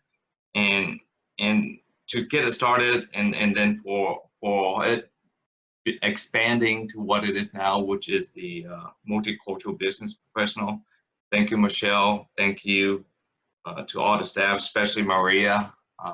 And you're truly awesome, Maria. And all the past and current directors for continuing to make this chamber inclusive. And I wasn't even sure, and I think I posted this on Facebook the other day. They say congressional record and talking about Library of Congress, and I actually spent some time going online to find it, and it was really actually there or not. And it was there. It took a little bit of digging, but it's actually there. So that's something that I'm very proud of. And I want to thank everybody. I mean, my accomplishment is truly a result of learning from everybody I associate myself with. So I want to, this is the last slide, you know, and I want to end my presentation by reminding everyone that things are really never as bad as it seems. We just have to maintain that positive attitude. Yes, we are facing tough times, but I believe and that there are just so many more good people than bad ones, and we will get through this. I just want to say that I'm blessed and fortunate to be surrounded with people like you all. I love being part of this community, a community that's very passionate about spreading kindness. And Asia Times Square is welcoming anyone and everyone to experience my culture as well as us promoting your culture. Let us all learn from one another, accept our differences, and replace ignorance with understanding. I appreciate the opportunity you've given me to share this video and more importantly, my culture and tradition. So if there's any other question, I'm here to answer them. Actually, I for you, yeah. I may have beat somebody out. So can you tell me what challenges you might have had in dealing with, I don't know, anybody that doesn't look like you as you guys were building your business? Okay. Yeah, we you know, racism exists. Okay, we've dealt with that since day one, when we first came to America. And even as we continue to grow, I remember instances where people would stop me at my parking lot and just say stupid words, get out of this country, you don't belong here. And even in Grand Prairie, I think my dad, someone drove up as my dad was exiting our property here and started saying some really ignorant, stupid words. But you know what? Whenever I hear that or experience those, I personally just consider that they're extremely jealous of my accomplishment. I think they're just jealous of me achieving the American dream that they weren't able to, and yet they are here, born and raised in America. And that's just how I look at it. I try to be positive. Obviously, there's always going to be challenges. I think we make huge progress compared to the past, right? I mean, yes, racism exists, and it will continue to exist, unfortunately. It's just that we need to kind of take it upon ourselves as community leaders to just be more open-minded, work with other groups, like Felicia said, listen to other groups. Yeah, I don't know if I answered your question, but that's just from my experience, and I'm not going to change. I mean, people going to try to say racist comments. I wasn't happy with the coronavirus, as I share with you. Instead of just trying to fight it, you know, I did reach out to Paige with Channel 8, and we did a show, and I just asked her, hey, give me 30 seconds toward the end. I just want to spread kindness. So, you know, Hong Kong Marketplace, what do? We give out free toilet papers to elders during the time when everyone is saying, oh, I want 100 toilet papers or whatever. We gave it out for free, and we continue to do our best. We donate food to the police department, other first responders and hospitals and what have you. So, yeah. Any other questions? Did I actually answer your question or not? I don't even know. You did. Maria has a question. I have a question for you, Matthew. Yes, ma'am. It's an inspiration to hear all your story, and honestly, it fulfills a lot in me. Listen about the 5 Ds that your father shared with you. Mm-hmm. Would you please tell me or give me an advice on how what you have from your family, from your culture, might be put into the daily work that you have to do, on the things that you have to plan, on your projects? How can you put that family meaning of your culture and also your personal input on something that you are planning in the future on behalf, obviously, of the entire community? Okay. Well, you know, first and foremost, I'm just a very proud American of Asian descent, and I'm very proud of where I came from, and I always want to make sure that my children, my future, you know, grandchildren, to never lose that root. I think it's extremely important to have that, and I think the other thing is to be very passionate about what you're trying to do. You know, Asia Times, where we, like I said, our mission statement and our vision, as you can tell, it really doesn't do much. It doesn't say much about business per se. It is bigger than that, I think. But in order for us to achieve that, we have to be as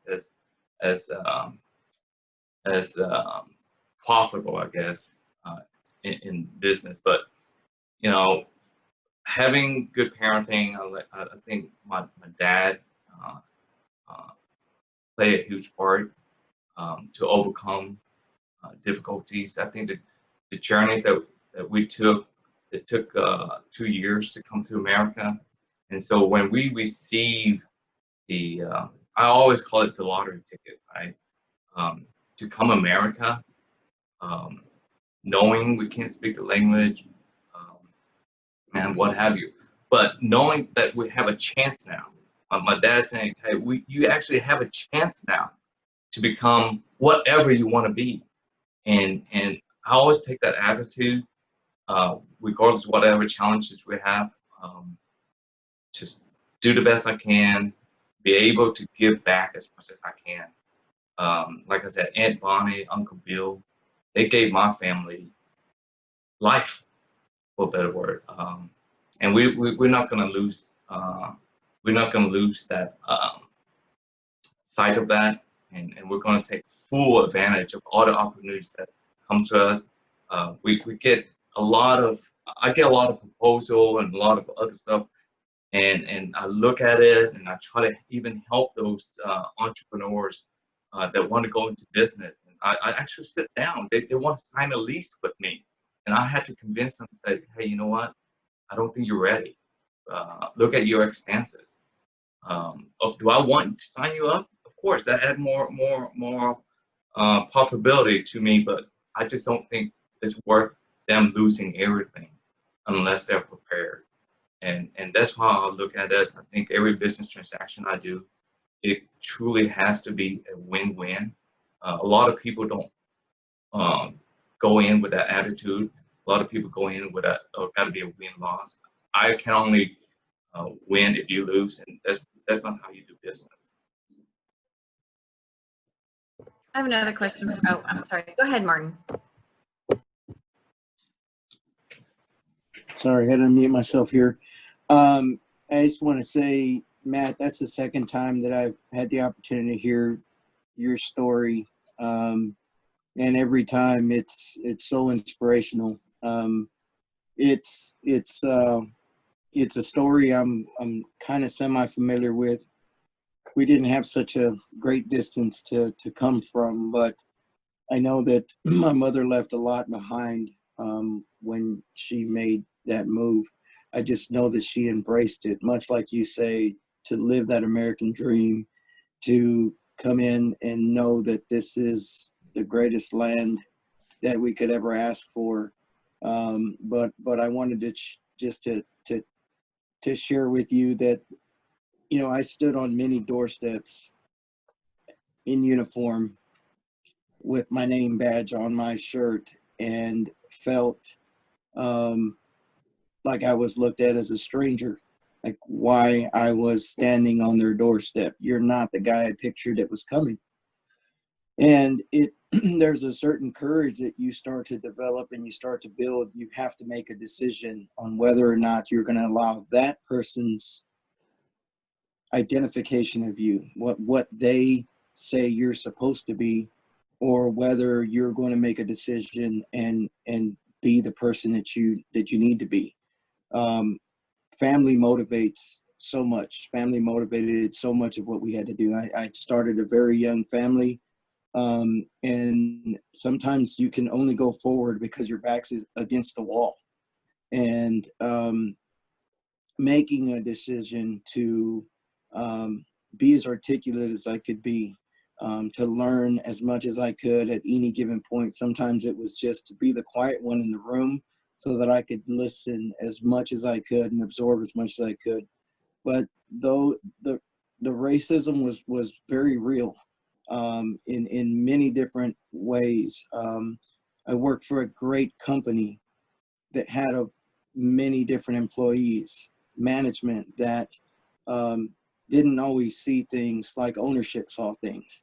And there are things that happen in the back or on a job or somewhere else that really change and mold you. You just have to make a decision. And you make a choice, and a lot of why we run the way we run now is those choices that I was going to give everyone a voice that wanted to share their voice. I was going to give everyone an opportunity to be a part of our growth and the place that we're becoming. But your story is always extremely it's extremely touching to me just to know, because the family, the motivation, and those feelings of not, you want to call it home. You feel almost like you want to call it home so much more than those people that didn't have to travel long distances to get here. You almost feel that burning desire to just say, do you not know where you're standing? This is the greatest land of all. And you're not treated that way. You're treated a different way. And so I just wanted to say that I appreciate that your slides are that was great in your Appreciate story. that. And I really respect everything that you do out there. It's just an amazing story. So thank you guys for letting me share. Oh, thank you. Thank you for your kind words. So Matthew, I have another question for you. Yes, ma'am.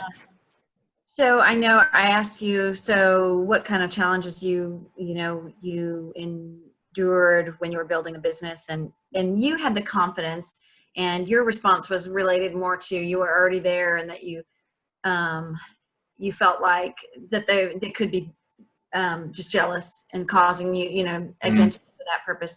But let's just say, what if you were a youth? What if you were an African American kiddo or a Hispanic kiddo, and they came to, and they come to you? What would you tell them? How they don't have anything to go, I've made it and stuff. What advice would you give them? Well, let me tell you this story. I have been beaten by a black guy. I have been cursed at by a Hispanic guy. I've been spit at by a white guy, calling all names. I've been called bullied by my own kind, right? Even at a younger age. When we first have our small grocery store, the entire family is working together, and we're going out. There's obviously other Asians Americans who's been here way before us and looking down at us and start talking all that. There are many times that I do go home and cry, right? But it really matter is the parenting. I think if it went for my dad, it'd be difficult. And I think for the parenting is such a huge, important part of growth. And if any kids come and talk to me, and if they don't have parents, then whoever is the one listening, be that guidance, be that be that parent to try to talk to them and share with them and say, hey, you can overcome this. We have to really be tough, right? Stand your ground, but be tough. I fought back that black guy who basically just, I had no idea what I did that day in school. And until now, I still, if you look at my eyes, there's a red dot, and it came from that fight. And I will never forget that. But every challenges and every difficulty that I have, I use that as motivation, as fuel to tell them, look at me now. Look at me now. You're talking about from someone who came from nothing, really. I mean, and it's really amazing.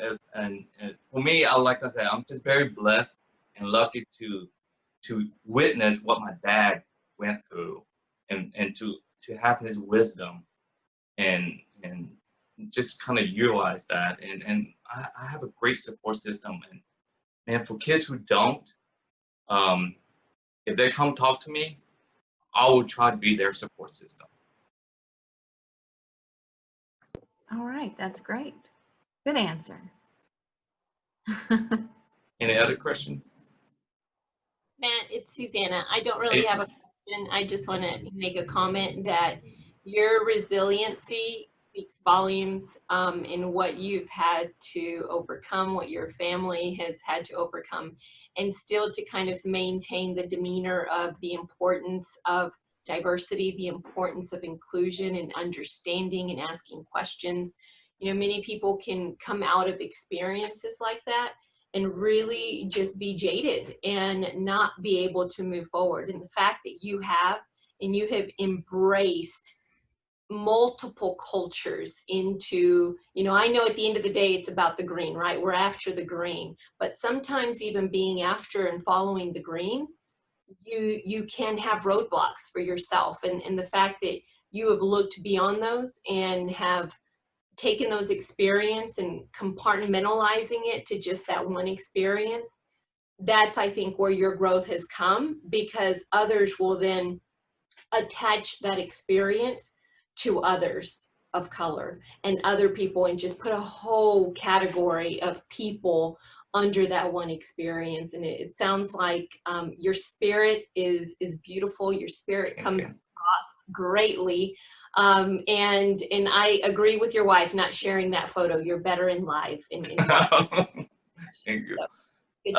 Thanks for that, Susanna. But like I said, the reason why we host so many events, and I think a key to a lot of the issues that we're facing right now as a nation is just ignorance. It's just pure ignorance. We don't understand each other. If like the police said, we listen to each other and try to understand each other. Like I said, replace ignorance with understanding. I think we'll have a much more peaceful unity. All right. Well, thank you. If nobody else has any more questions, I want to thank you so much, Matthew, and appreciate you sharing even more about yourself. I know that publicly you've shared some stuff, and I'm sure haven't ever seen all of it, but I really feel like I got to know you better today too. Thank you. And thanks so much for spending the time with us and preparing and kind of letting us peel back some of the layers of what makes you tick, and learning about your struggles and successes. And I'm going to if you don't mind, let me add one more thing. I'm sorry. This is follow up to Brian as an educator. I think being an educator is extremely hard, and I think parents need to be a lot more involved. Do not rely on the educator to be your parents. I think the 5 Ds that I mentioned about, those come from the parents. If the parents take an initiative and really try to explain and instill those 5 Ds in their kids, then let them go to school and start earning A's and B's and what have you. Do that. Let the parent take care of that. So thank you for your time. I really appreciate being asked to be part of this panel, and hopefully you can get at least 1% of what I said. We got it all. Thank you so much, Matthew. Thank you. And I'm going to go ahead and I'll hand it over to Felicia now. Thank you, Michelle. And Matthew, I can assure you we've gotten more than one thing. Just absolutely wonderful presentation. And just for the record, you are continuing the record of me having 3 to 4 pages of notes that I've taken over here. So first of all, love what you said about you being a student of life. I actually am going to take that term. I think that's so important. You know, learning has no expiration date, right? And so there are things that we can always learn, and we should always be learning every day. And secondly, to echo what many of the participants have said, really thank you for sharing your journey. And that really resonated with me, because if you think about it, each and every one of us has our own journey, right? Some of us share it, some of us don't, some of it's happy, some of it's painful, but each and every one of us has a journey. And I truly believe, particularly in the space of diversity, equity, and inclusion, that we would all be better off if we took the time and decided to be intentional to learn more about each other's journey. You know, there's a lot of, I'm sure each of you would agree, there's a lot of noise that's going on right now in this country, you know, again, around racial equality, inequities in healthcare system. I mean, we could be here to midnight talking about everything that's going on. But, you know, when I looked at, you know, the different marches and protests that have taken place in the country over the last couple of weeks, you know, I would always kind of look at each and every one of those people and just kind of ask the question, well, why are they there, right? Out of the thousands of people, if there were 100,000 people, there were 100,000 reasons that they were there, right? They were standing for someone. And so again, I think that if we would be intentional to really learn more about one another, about our journeys, and about, you know, really listening to one another, we would certainly be, much better off. Also, very impressive in terms of what your business is doing, the D&I footprint that you're creating in and around the city of Grand Prairie. I definitely love what you talked about in terms of not limiting yourself to one demographic, right, as a business person. We can't afford to do that because, frankly, getting back to what you had referenced in terms of what generates revenue, if you do limit yourself, you're really missing out on increased market share and market penetration, which goes to increased revenue, right? And so I personally, again, am a student of life, and I love to learn and grow. And so what you're doing in that respect is very, very impressive.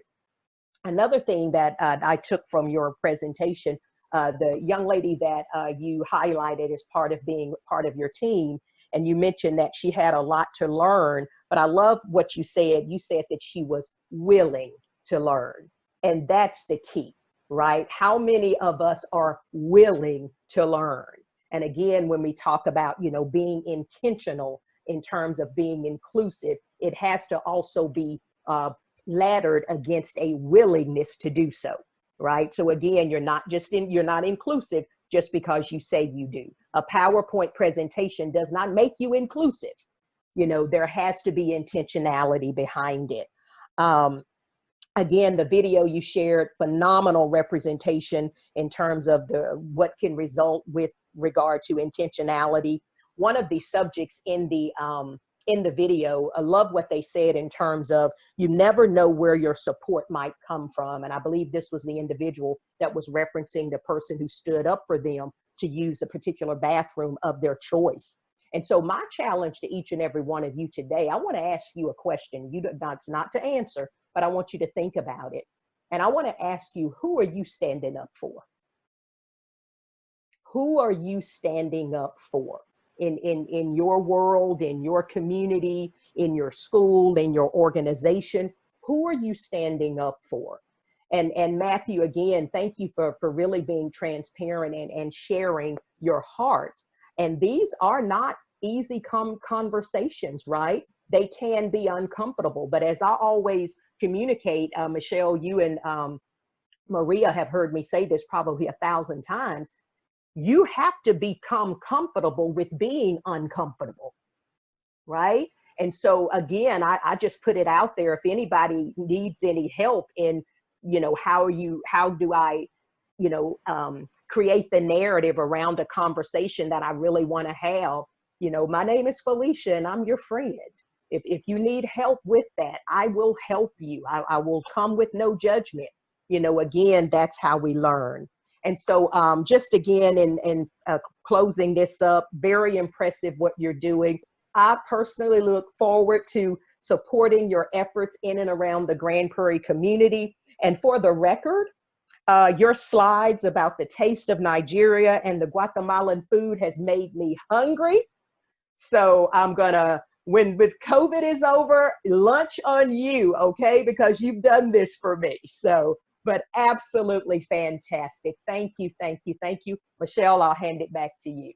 All right. Thank you so much for your thoughts, Felicia.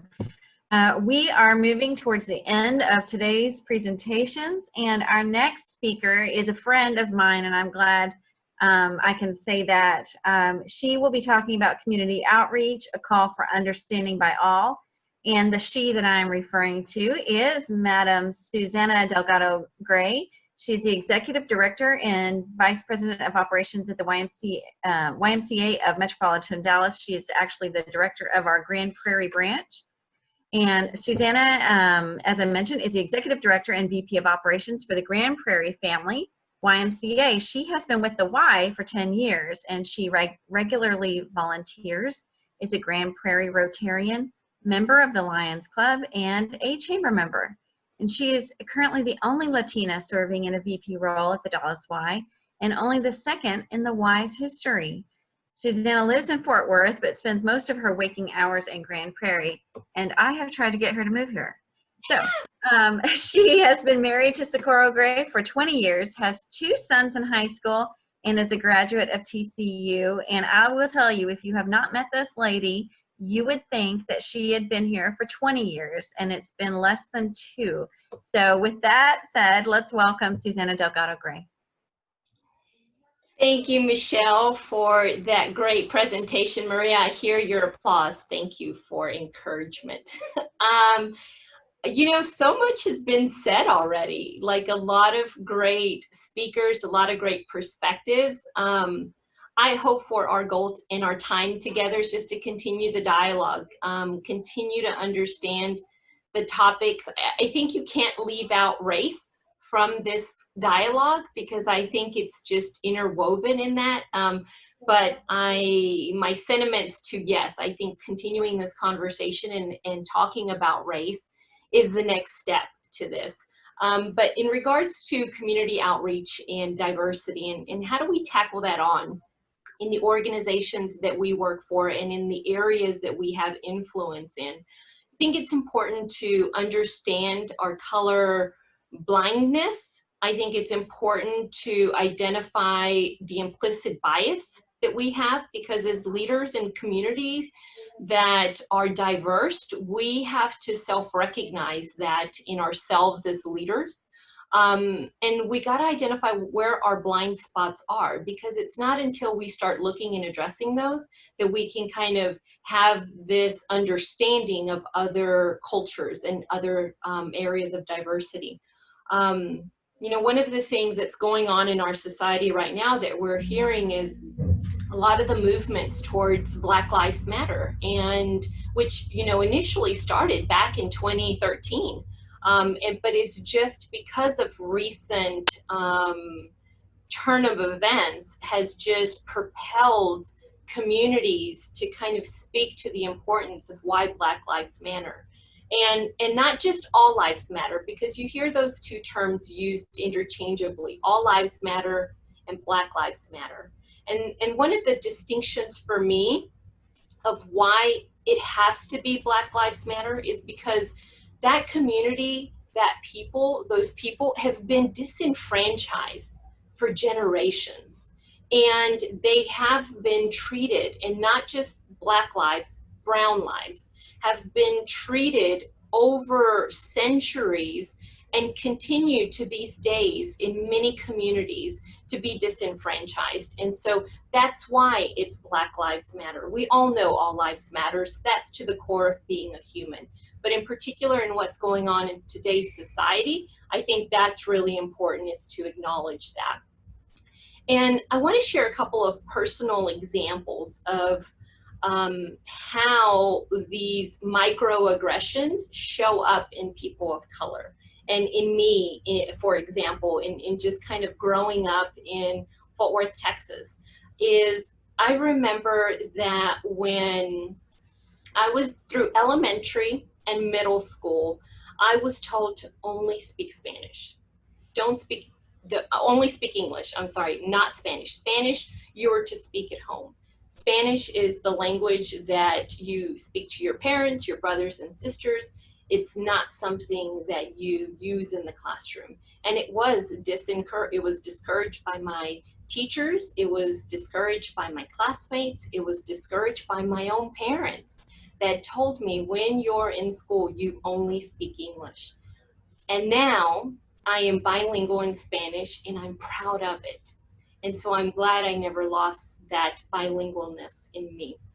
My middle school counselor, and my high school counselor, as I moved through the school system, I remember my high school counselor sitting with me in, I think it was my 10th grade year, and as we were looking at creating a career path for me.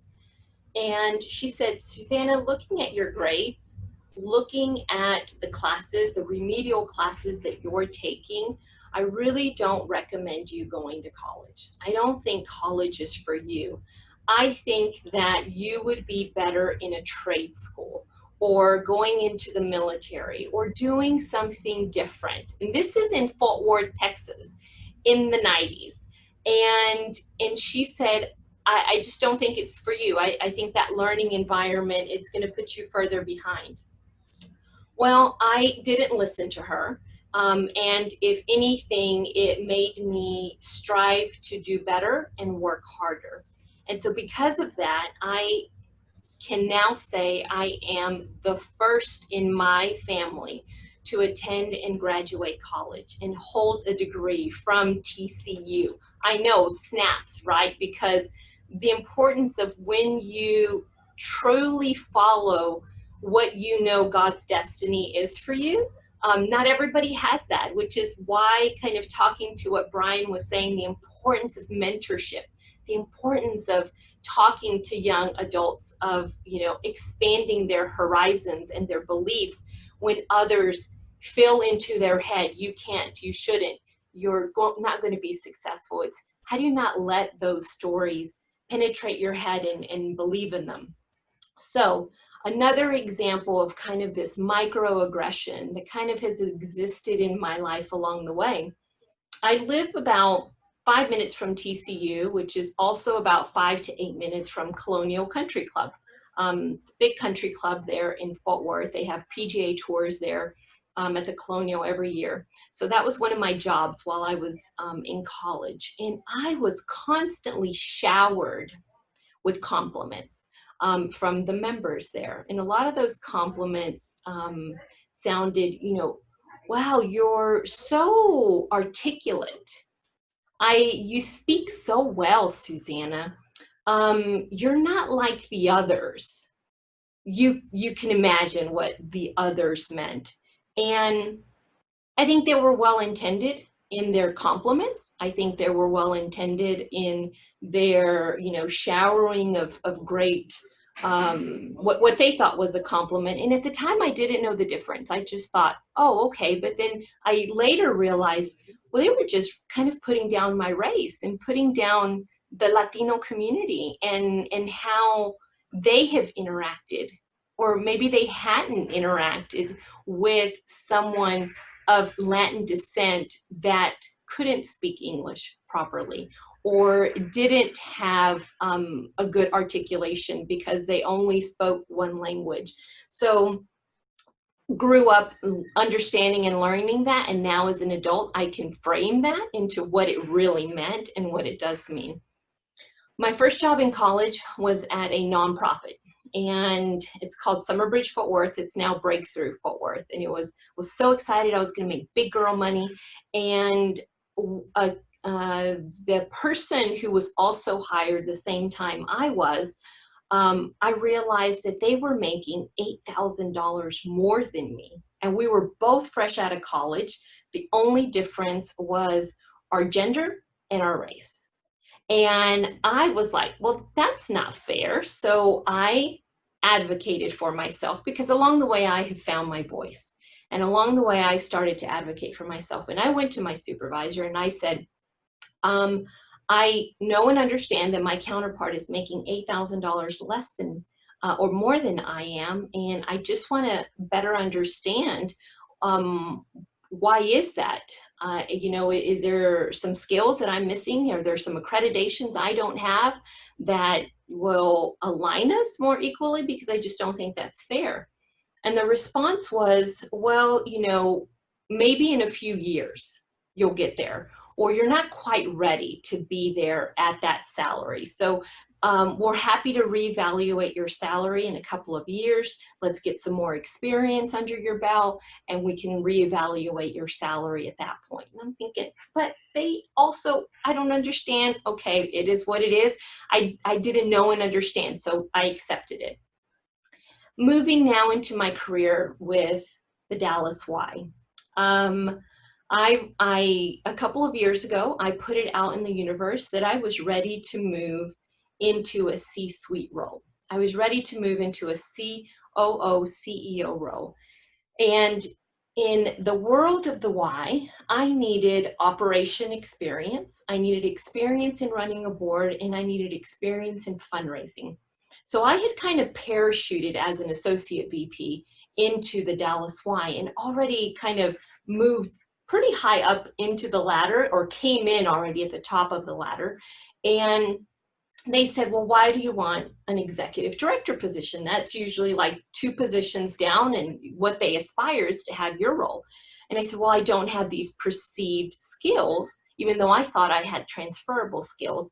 I didn't have the perceived skills that a C-suite in the Y needed. So I had asked for that opportunity. 3 positions came available, one in Irving, one in Capel, and they just kept telling me, you're not ready, you're not ready, you're not ready. And I knew I was ready. I thought I was ready. I was one of those hungry employees that was just like, I know I'm ready. How dare they not? And so when they kept telling me I'm not ready, I kept saying, get me ready. What do I need? Give me the opportunity. Because if I don't get it here, I'm going to go somewhere else and get it. And I love the Y, and I don't want to leave this organization. So the position came available with a vacancy at the Grand Prairie Family YMCA. By this point, I'd given up. I thought, I'm not even going to ask for Grand Prairie because they're not even going to give it to me. And sure enough, my supervisor came to me and he said, would you like to take on this responsibility? And I said, absolutely. He's like, you need to talk to your husband. You need to take some time. Nope, I'm ready. Let's go. What do I need to do? And they said, well, you got to convince the board. And I said, okay, I can do that. I'm sure they're going to see how great I am. How can they not love me? And so I was like, I was ready. I knew I had this. And less than 2 years, I feel, and this is a feedback that the community has given me as well. So it's not just Susanna tooting her own horn. But I feel like engaged the community in a way that has been allowed to lay dormant for a while. I've engaged the school district, I've engaged the city, I've engaged other nonprofits, and we were the first branch out of 23 branches to meet our annual campaign goal. First one, and in record time raised our money. So this notion of I wasn't ready really meant they weren't ready. They weren't ready to take me off of this other project that was very valuable to the organization and to give me the experience I needed to be in this role. So those are ways that I have experienced of how blind spots, implicit bias, microaggressions can exist. And if we don't notice them, and if we don't take the time to call it what it is, we might just let it go by the wayside. But I'm here to tell you to open your eyes, your heart, your dialogue with yourself, with your leaders, to challenge some of those limiting beliefs that sometimes people put on us as leaders. And once you're in that leadership role, it's important that your leadership is action. It's not about your position. It's not about your title. It's about what you're going to do when you have a seat at that table. I am constantly advocating for Latinas. I'm constantly advocating for people of color. I am being the voice to women because I know that I'm the only Latina at the table having a voice. So I can't just be an ally for me. I got to be an ally for others. And that's important, that we become those amplifiers of those voices that are being marginalized. And then look at, as an organization, I think it's important in leadership roles to look at your training, what you're offering for trainings. And look at the condition of employment being these trainings, so that it's mandatory that you go through some of these trainings about equality, about racism, about even trauma. I think it's important for us to have a common language to disseminate racism and to disseminate some of these discriminations that are happening. And it's not a one-time, for us, it's Dimensions of Diversity is the training that every employee had to take last year. And we've challenged that to say it's not just a one and done. It's a continued training to address some of these issues and give team members a voice. And once you give team members a voice and empower them, their loyalty will be with you because they know you're pouring into them as much as you're pouring into the company. If your employer doesn't offer ERGs, employee resource groups, I think that's very important to start. I think employee resource groups are critical in identifying the different voices. So we just started some ERGs here last year. The national ones are the African American Resource Employee Group, Asian Pacific Islander, Hispanic Latino Leadership, LGBTQ, and Emerging Women Leaders. So I think it's important to have ERG groups to really focus and have conversations, because if you're like me, someone of color, there's been multiple times where you have been the first of, or the only one in the room. I mean, in TCU, let me tell you, I was the only one in the room a lot of times. And our world is changing. Our world is demanding that no longer will my kids be the first one in the room, because there have been so many others in those rooms holding those seats, and that's promising and that's good. But I would say what's so great about ERGs, employee resource groups, is that it provides a voice for those who find unity in their culture, in their language, in their experiences. And when you bring those voices together, great things happen. So it doesn't just become a complaint session or a room where everyone's just talking about woe is me. These are people who are coming together solving problems, and not just advocating for their resource group, but advocating for others as well, which is so great.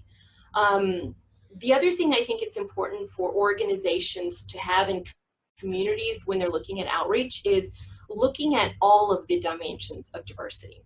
And so all these dimensions don't just lie in race, but they are also need to be encompassing of age. Your race and ethnicity need to be a part of that. Sexual orientation, I think it's really important. Mental and physical abilities need to be part of those dimensions as well. Gender is important now. You know, so many people now identify with a pronoun, and it's important to identify gender being part of the conversation. National origin, I think, you know, Brian talked a lot about how he was mistaken for being Mexican or in being of Colombian descent. And so I think in Texas in particular, we see someone that looks Hispanic or Latino, and we assume they're from Mexico because we're such a border state. When in fact, we come from all over the country. And so I think when you're looking at dimensions of diversity, I think those are really important things to include as well. I was really proud of our city here recently when we had, I think it was called the Unity Rally or the Unity March that happened back in June. And there was one councilman, and I'm learning the connections of families in this city, which I think is, so Jeff Copeland, I think Haley is daughter.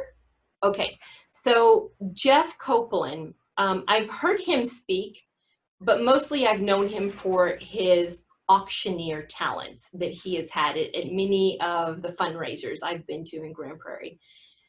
And his spirit during that Unity March really spoke to me, because I could hear his Southern pride. I could hear his voice of speaking down to the non-importance of the Confederate flag and what it meant to dismantle that. And for him, at one point, he had talked about how it meant heritage of the South and how it was really important to him.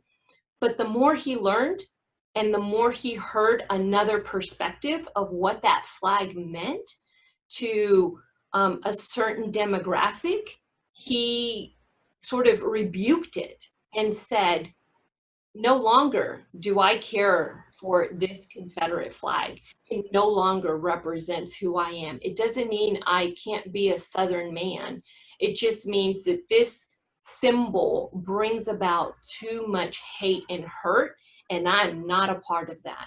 And if you haven't, follow him on Facebook, and you can find where he gave his, I thought, very heartfelt, very powerful message of what it is to be a Southern male in the United States right now.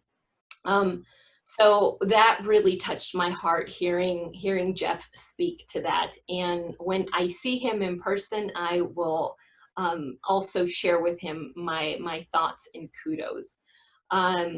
So what can we do now? I mean, I think there are so many things that we can be doing right now, and what is the sort of call to action?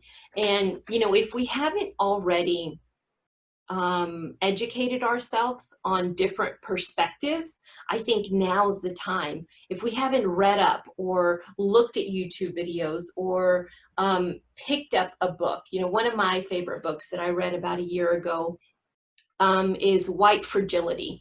White Fragility, with the author of Robin DiAngelo, I think. And she, from a white woman's perspective, talks about white fragility and what it means to be white in America. And how do you challenge that? You know, there are many people who don't want to say anything because they don't know what to say. They're afraid of offending. They're afraid of saying the wrong thing. And she really challenges that, and challenges how women, particularly white women, can come to the voice and add and amplify the voice of these movements because of the privilege that they hold and at the tables that they sit on.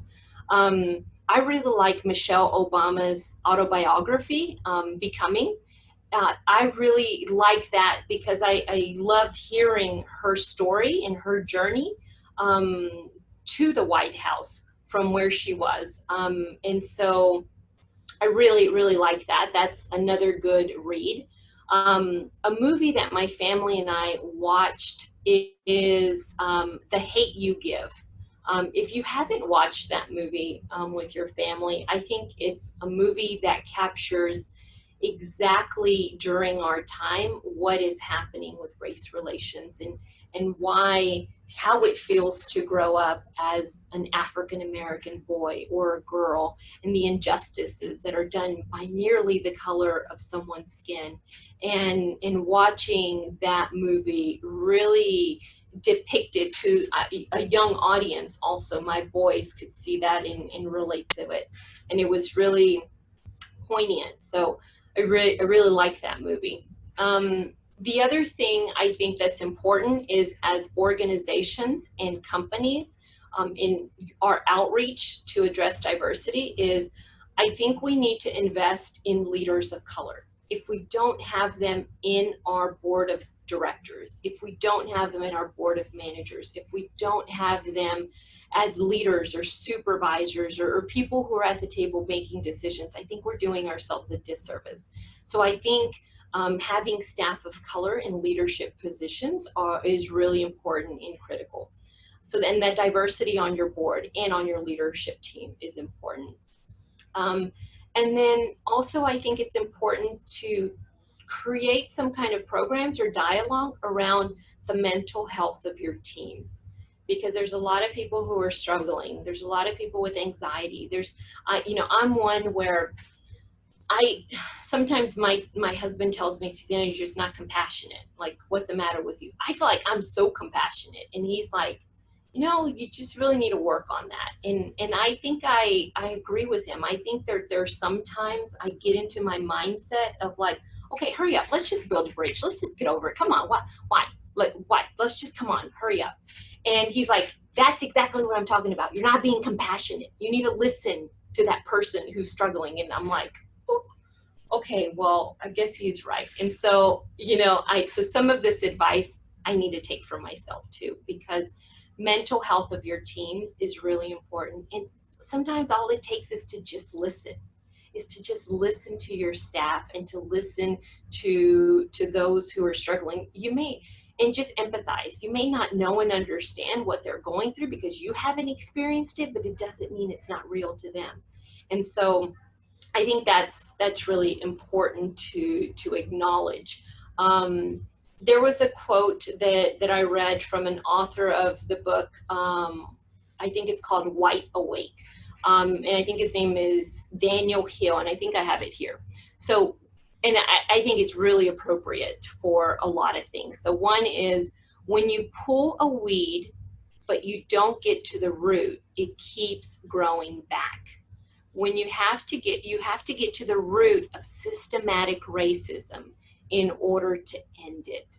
And I think that's so applicable, is sometimes we are just pulling the weeds, and we're not getting down to the root of really what it is. And our world is changing. Our world has changed. We're being forced, whether we like it or not, to address some of these issues. And I am so hopeful of the young men and women coming into a voting age. My son is 17, he turns 18 in October, and my husband and I have conversations about, who are you gonna vote for, Greg? Who are you gonna go vote for? Oh my gosh, I'm worried. And he tells us, don't worry, Mom, we'll get it right this time, don't worry. And so secretly I still wanna know who he wants to vote for, but I need to trust that we've done our jobs as parents to prepare him and educate him on what the right move is. Another kind of homework I'd like to offer up, and it's not necessarily, just a plug for the work that we do at the Y, even though I think we've come a long way and we're coming a long way of what we need to do. But I posted on my Facebook page, there is a discussion that we had across our movement, so across the state, that's called Unlearning Systematic Racism. And it's a town hall meeting, so to speak. And it has different clips and voices of, they have Kamala Harris, who's US Senate representative from California. They have Nate Burleson, who is a former commentator with the NFL and a sports commentator. They have Mayor Stephen Reed, who I think is the mayor of Montgomery, Alabama. So Reverend Darren, who I just shared the quote with, Daniel Hill, from the author of White Awake. So they have some Golden State Warriors head coach, Stephen Carr. So they have a lot of great people on that town hall that are talking about unlearning systematic racism. And I think that's important as community leaders. We kind of educate ourselves. So I want to end by answering the question that Felicia put out there. It was a rhetorical question of, what do you stand for? And it was something for us to kind of think about, what is it that we stand for? I want to say that I stand for those who are disenfranchised in our community. I stand for women. I stand for people of color. I stand for people who have been marginalized in society, and sometimes that support goes against my religion and what I support. And I was raised as a Church of Christ. My dad was a preacher, and God knows he has preached it into the core of my fibers. And so when I speak out in support of the gay community, I do that because I believe that all people should be treated with respect. Do I believe in the lifestyle? Was I raised to believe in the lifestyle? Is there biblical verses countering that lifestyle? Yes. But at the end of the day, I am not the judge and I am not the jury. I am one person that, if I believe what God wants of me is to love and cherish and respect all people. And I don't have to agree with the belief in order to give them the dignity of love and respect. And so that's what I stand for. I stand for what I think is right. In doing what I need to do is in leadership, in the important role that I have in my team that I lead, the important role I have in raising my two boys. the role I have in the community, because I know my voice does matter. And I want to continue to be in front of young Latinas, young students of color in the mentoring I do every year in partnership with a program called Academy 4, where we mentor fourth graders. And you know, I don't just, again, leadership is about action. It's what you do. It's not your title. So that's all I have to bring to the table. I appreciate this opportunity for this dialogue. I appreciate this opportunity for just some amazing, amazing leaders that we have here in Grand Prairie. That just makes me so proud to be a part of this community. So thank you for the invite. Well, thank you, Susanna, for sharing with us. And I don't know if anybody has any questions for Susanna, because we can open it at this time.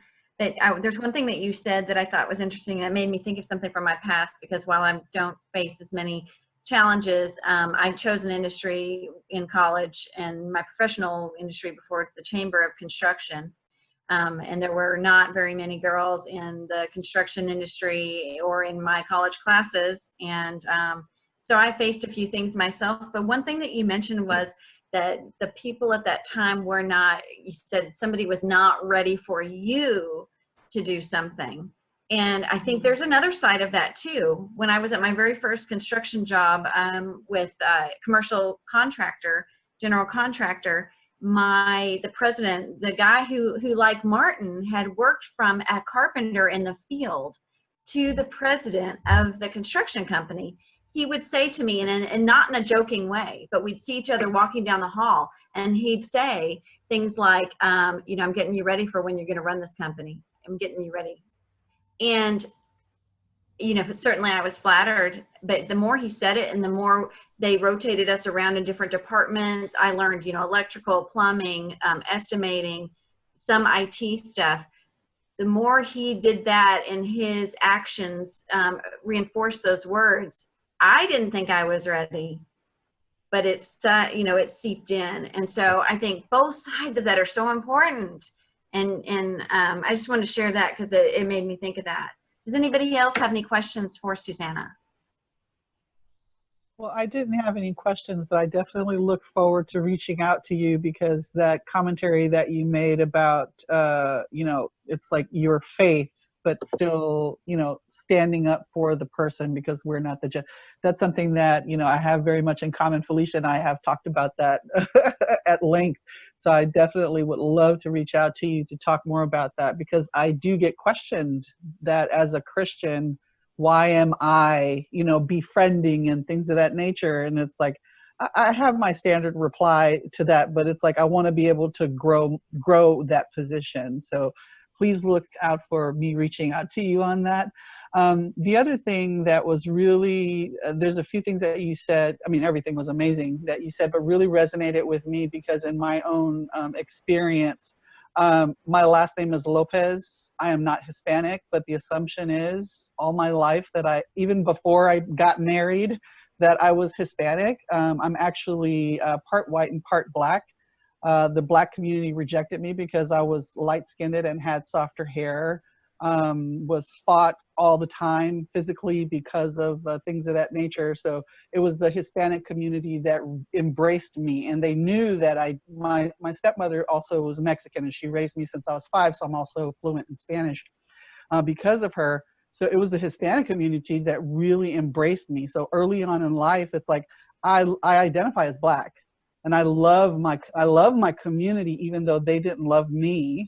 But again, I was so blessed to have such a mix of friends from Colombia, from Guatemala, from El Salvador, Mexico, all around, right? All the different Hispanic communities and Latin communities that really embraced me. So when you said it's complex and it continues to get even more and more complex, tying to what your husband said, right? That level of passion and compassion, of patience and compassion has to increase, right? Our emotional intelligence, we need to be building and strengthening our emotional intelligence so much, because it's not going to get easier, especially as people start opening up to, you know, what they identify as, what they have been struggling with, et cetera, right? So being open, it's like, that doesn't mean we won't be shocked. It's like, you know, never exposed to that before, but being open to understanding the experiences of other people and having that that empathy and that compassion is going to be so critical as we continue to move forward in this space. So thank you very much for your presentation. My Afro-Latina hermana, Michelle. Thank you. And I think something else was said, and I don't remember which speaker said it, but that this is not something that's a light switch or that we can flick and turn on overnight. And it's not because it's not important. And there's another piece of it too. And I'm trying to look at the other side of this too, is that there's people that have history, like Susanna, you were brought up to believe a certain way. And we can't change that. We might want to, and we want to explore understanding and becoming, but it takes just a little bit of time. Maybe it's not like a shock, but it's a change. And as long as I think people are showing that willingness to listen and understand, and that we all need to, in this time of change, great change, have the empathy and the patience that some people maybe don't.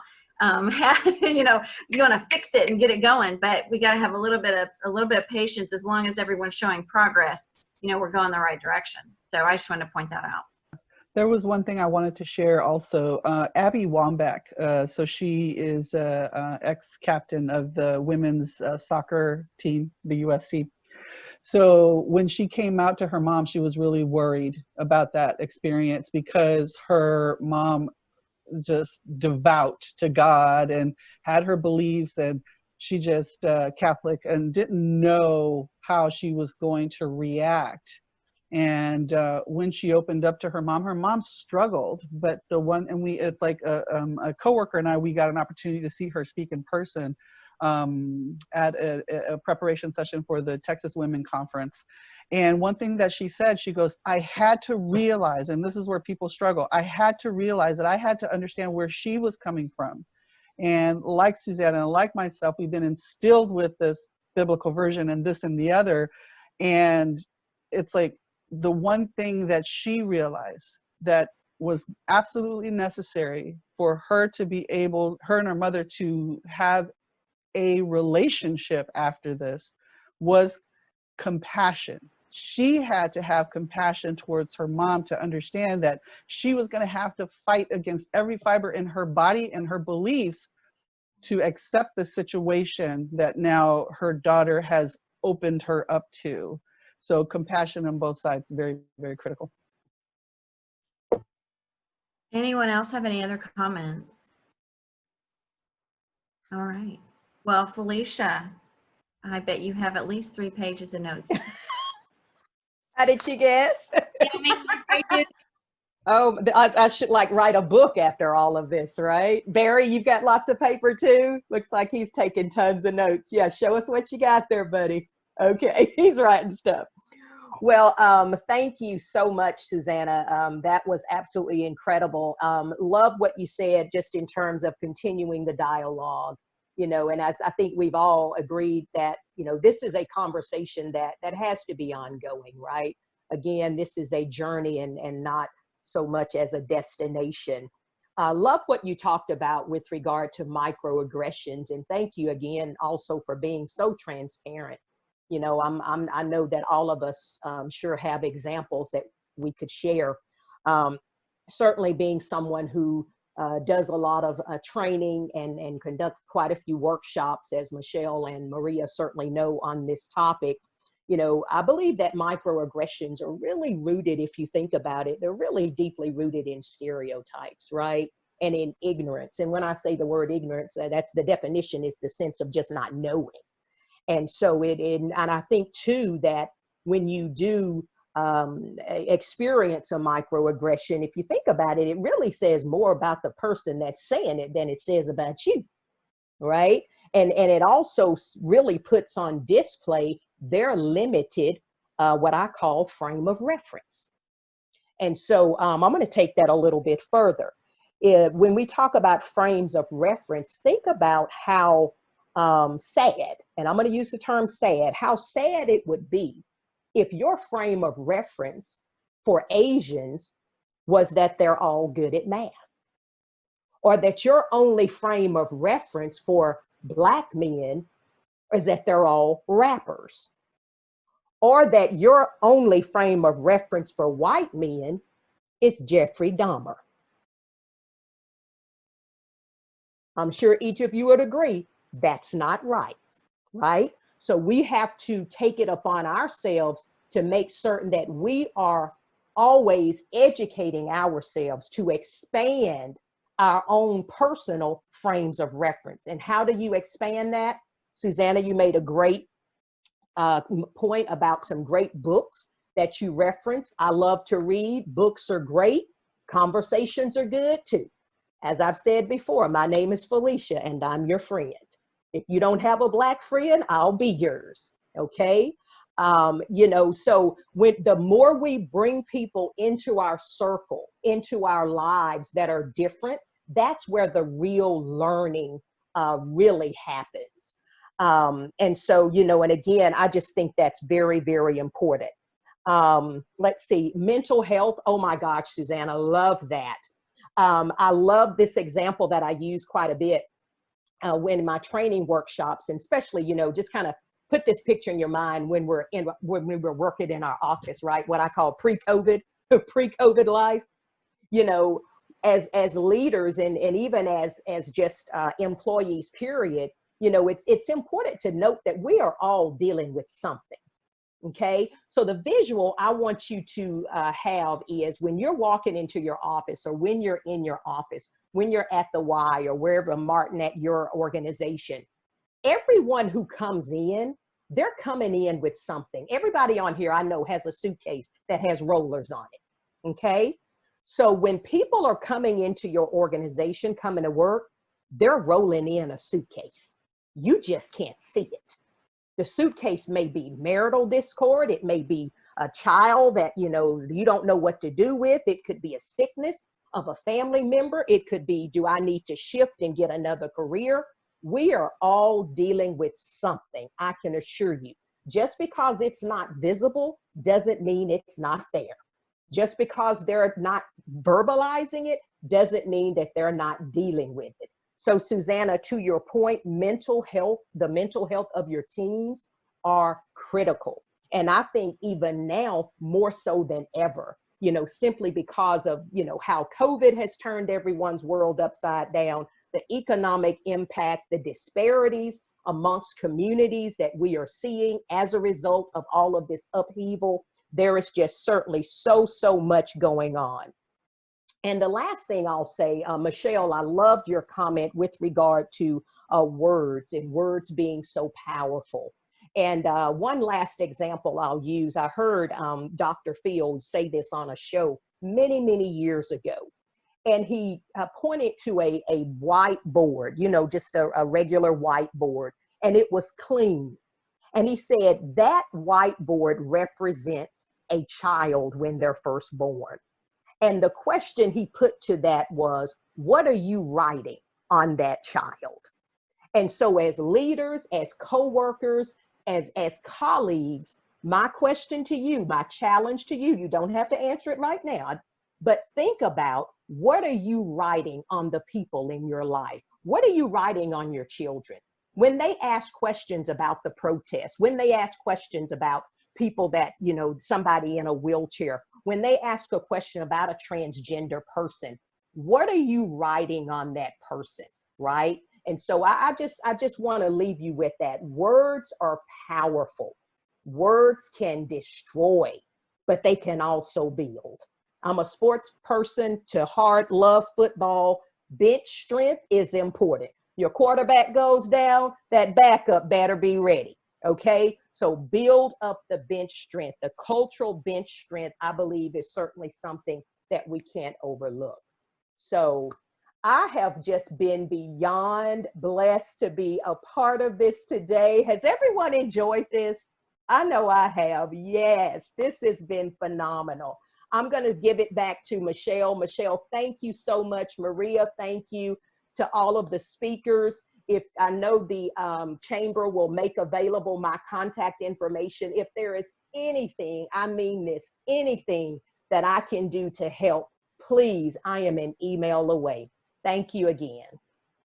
All right. Well, thank you so much, Felicia. And it's just been such a pleasure knowing you and having you as a partner to our chamber. So thank you so much. I want to thank Martin Caballero from Bon Air Service Company, Eartha Wilson from Wells Fargo, Brian Para from our GPISD School Board, Matthew Lowe from Asia Times Square, and Susanna Delgado Gray from the Grand Prairie Family YMCA. Again, I want to thank Felicia from the Gadsden Group.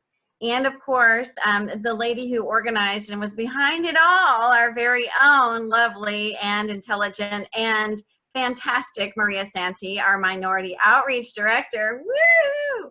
We are so fortunate to have her on board here at the Grand Prairie Chamber of Commerce. I also want to thank our chamber team who have been with us the whole time, doing work probably on another computer screen and also enjoying the great conversation and insights. Thanking our board members. We have a few of them here online, and I don't know if they're all here. I mean, everyone that I saw before is still on. Matthew, Susanna, Barry, Martin, Sarah, if I'm missing anyone else, Eartha, and I think I said Matthew. But anyway, thank you guys so much for spending the time with us. If you have any questions or want to get in touch with any of our speakers today, please reach out to Maria or any of us here at the Chamber and we will get you connected. And as for that, Maria, unless you have anything else you'd like to add, you're good to go? I have something to say. And I wrote it down. So give me 1 second. I did share this yesterday on one email that I've sent to the presenters, but I would like to share it with you all. And let me read it really quick. Oy, where is it? Okay.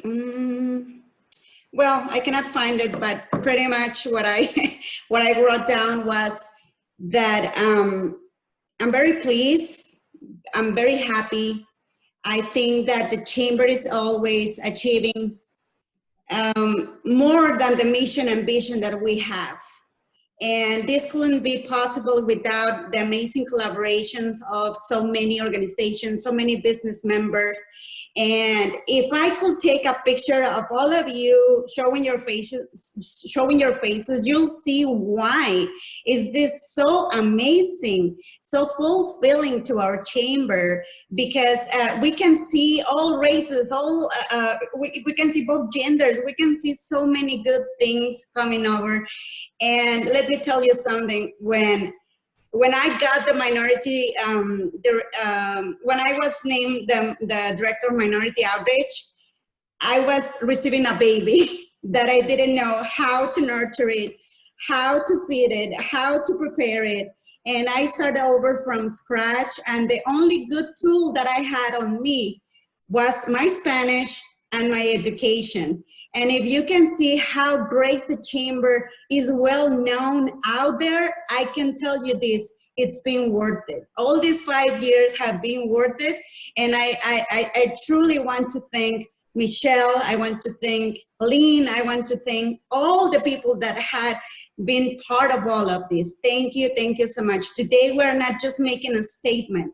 Today we are showing that we are the best Chamber of Commerce in all Texas. Yeah. Well, thank you. And I guess if there's nothing else, we are adjourned. And again, we appreciate you so much for being with us today.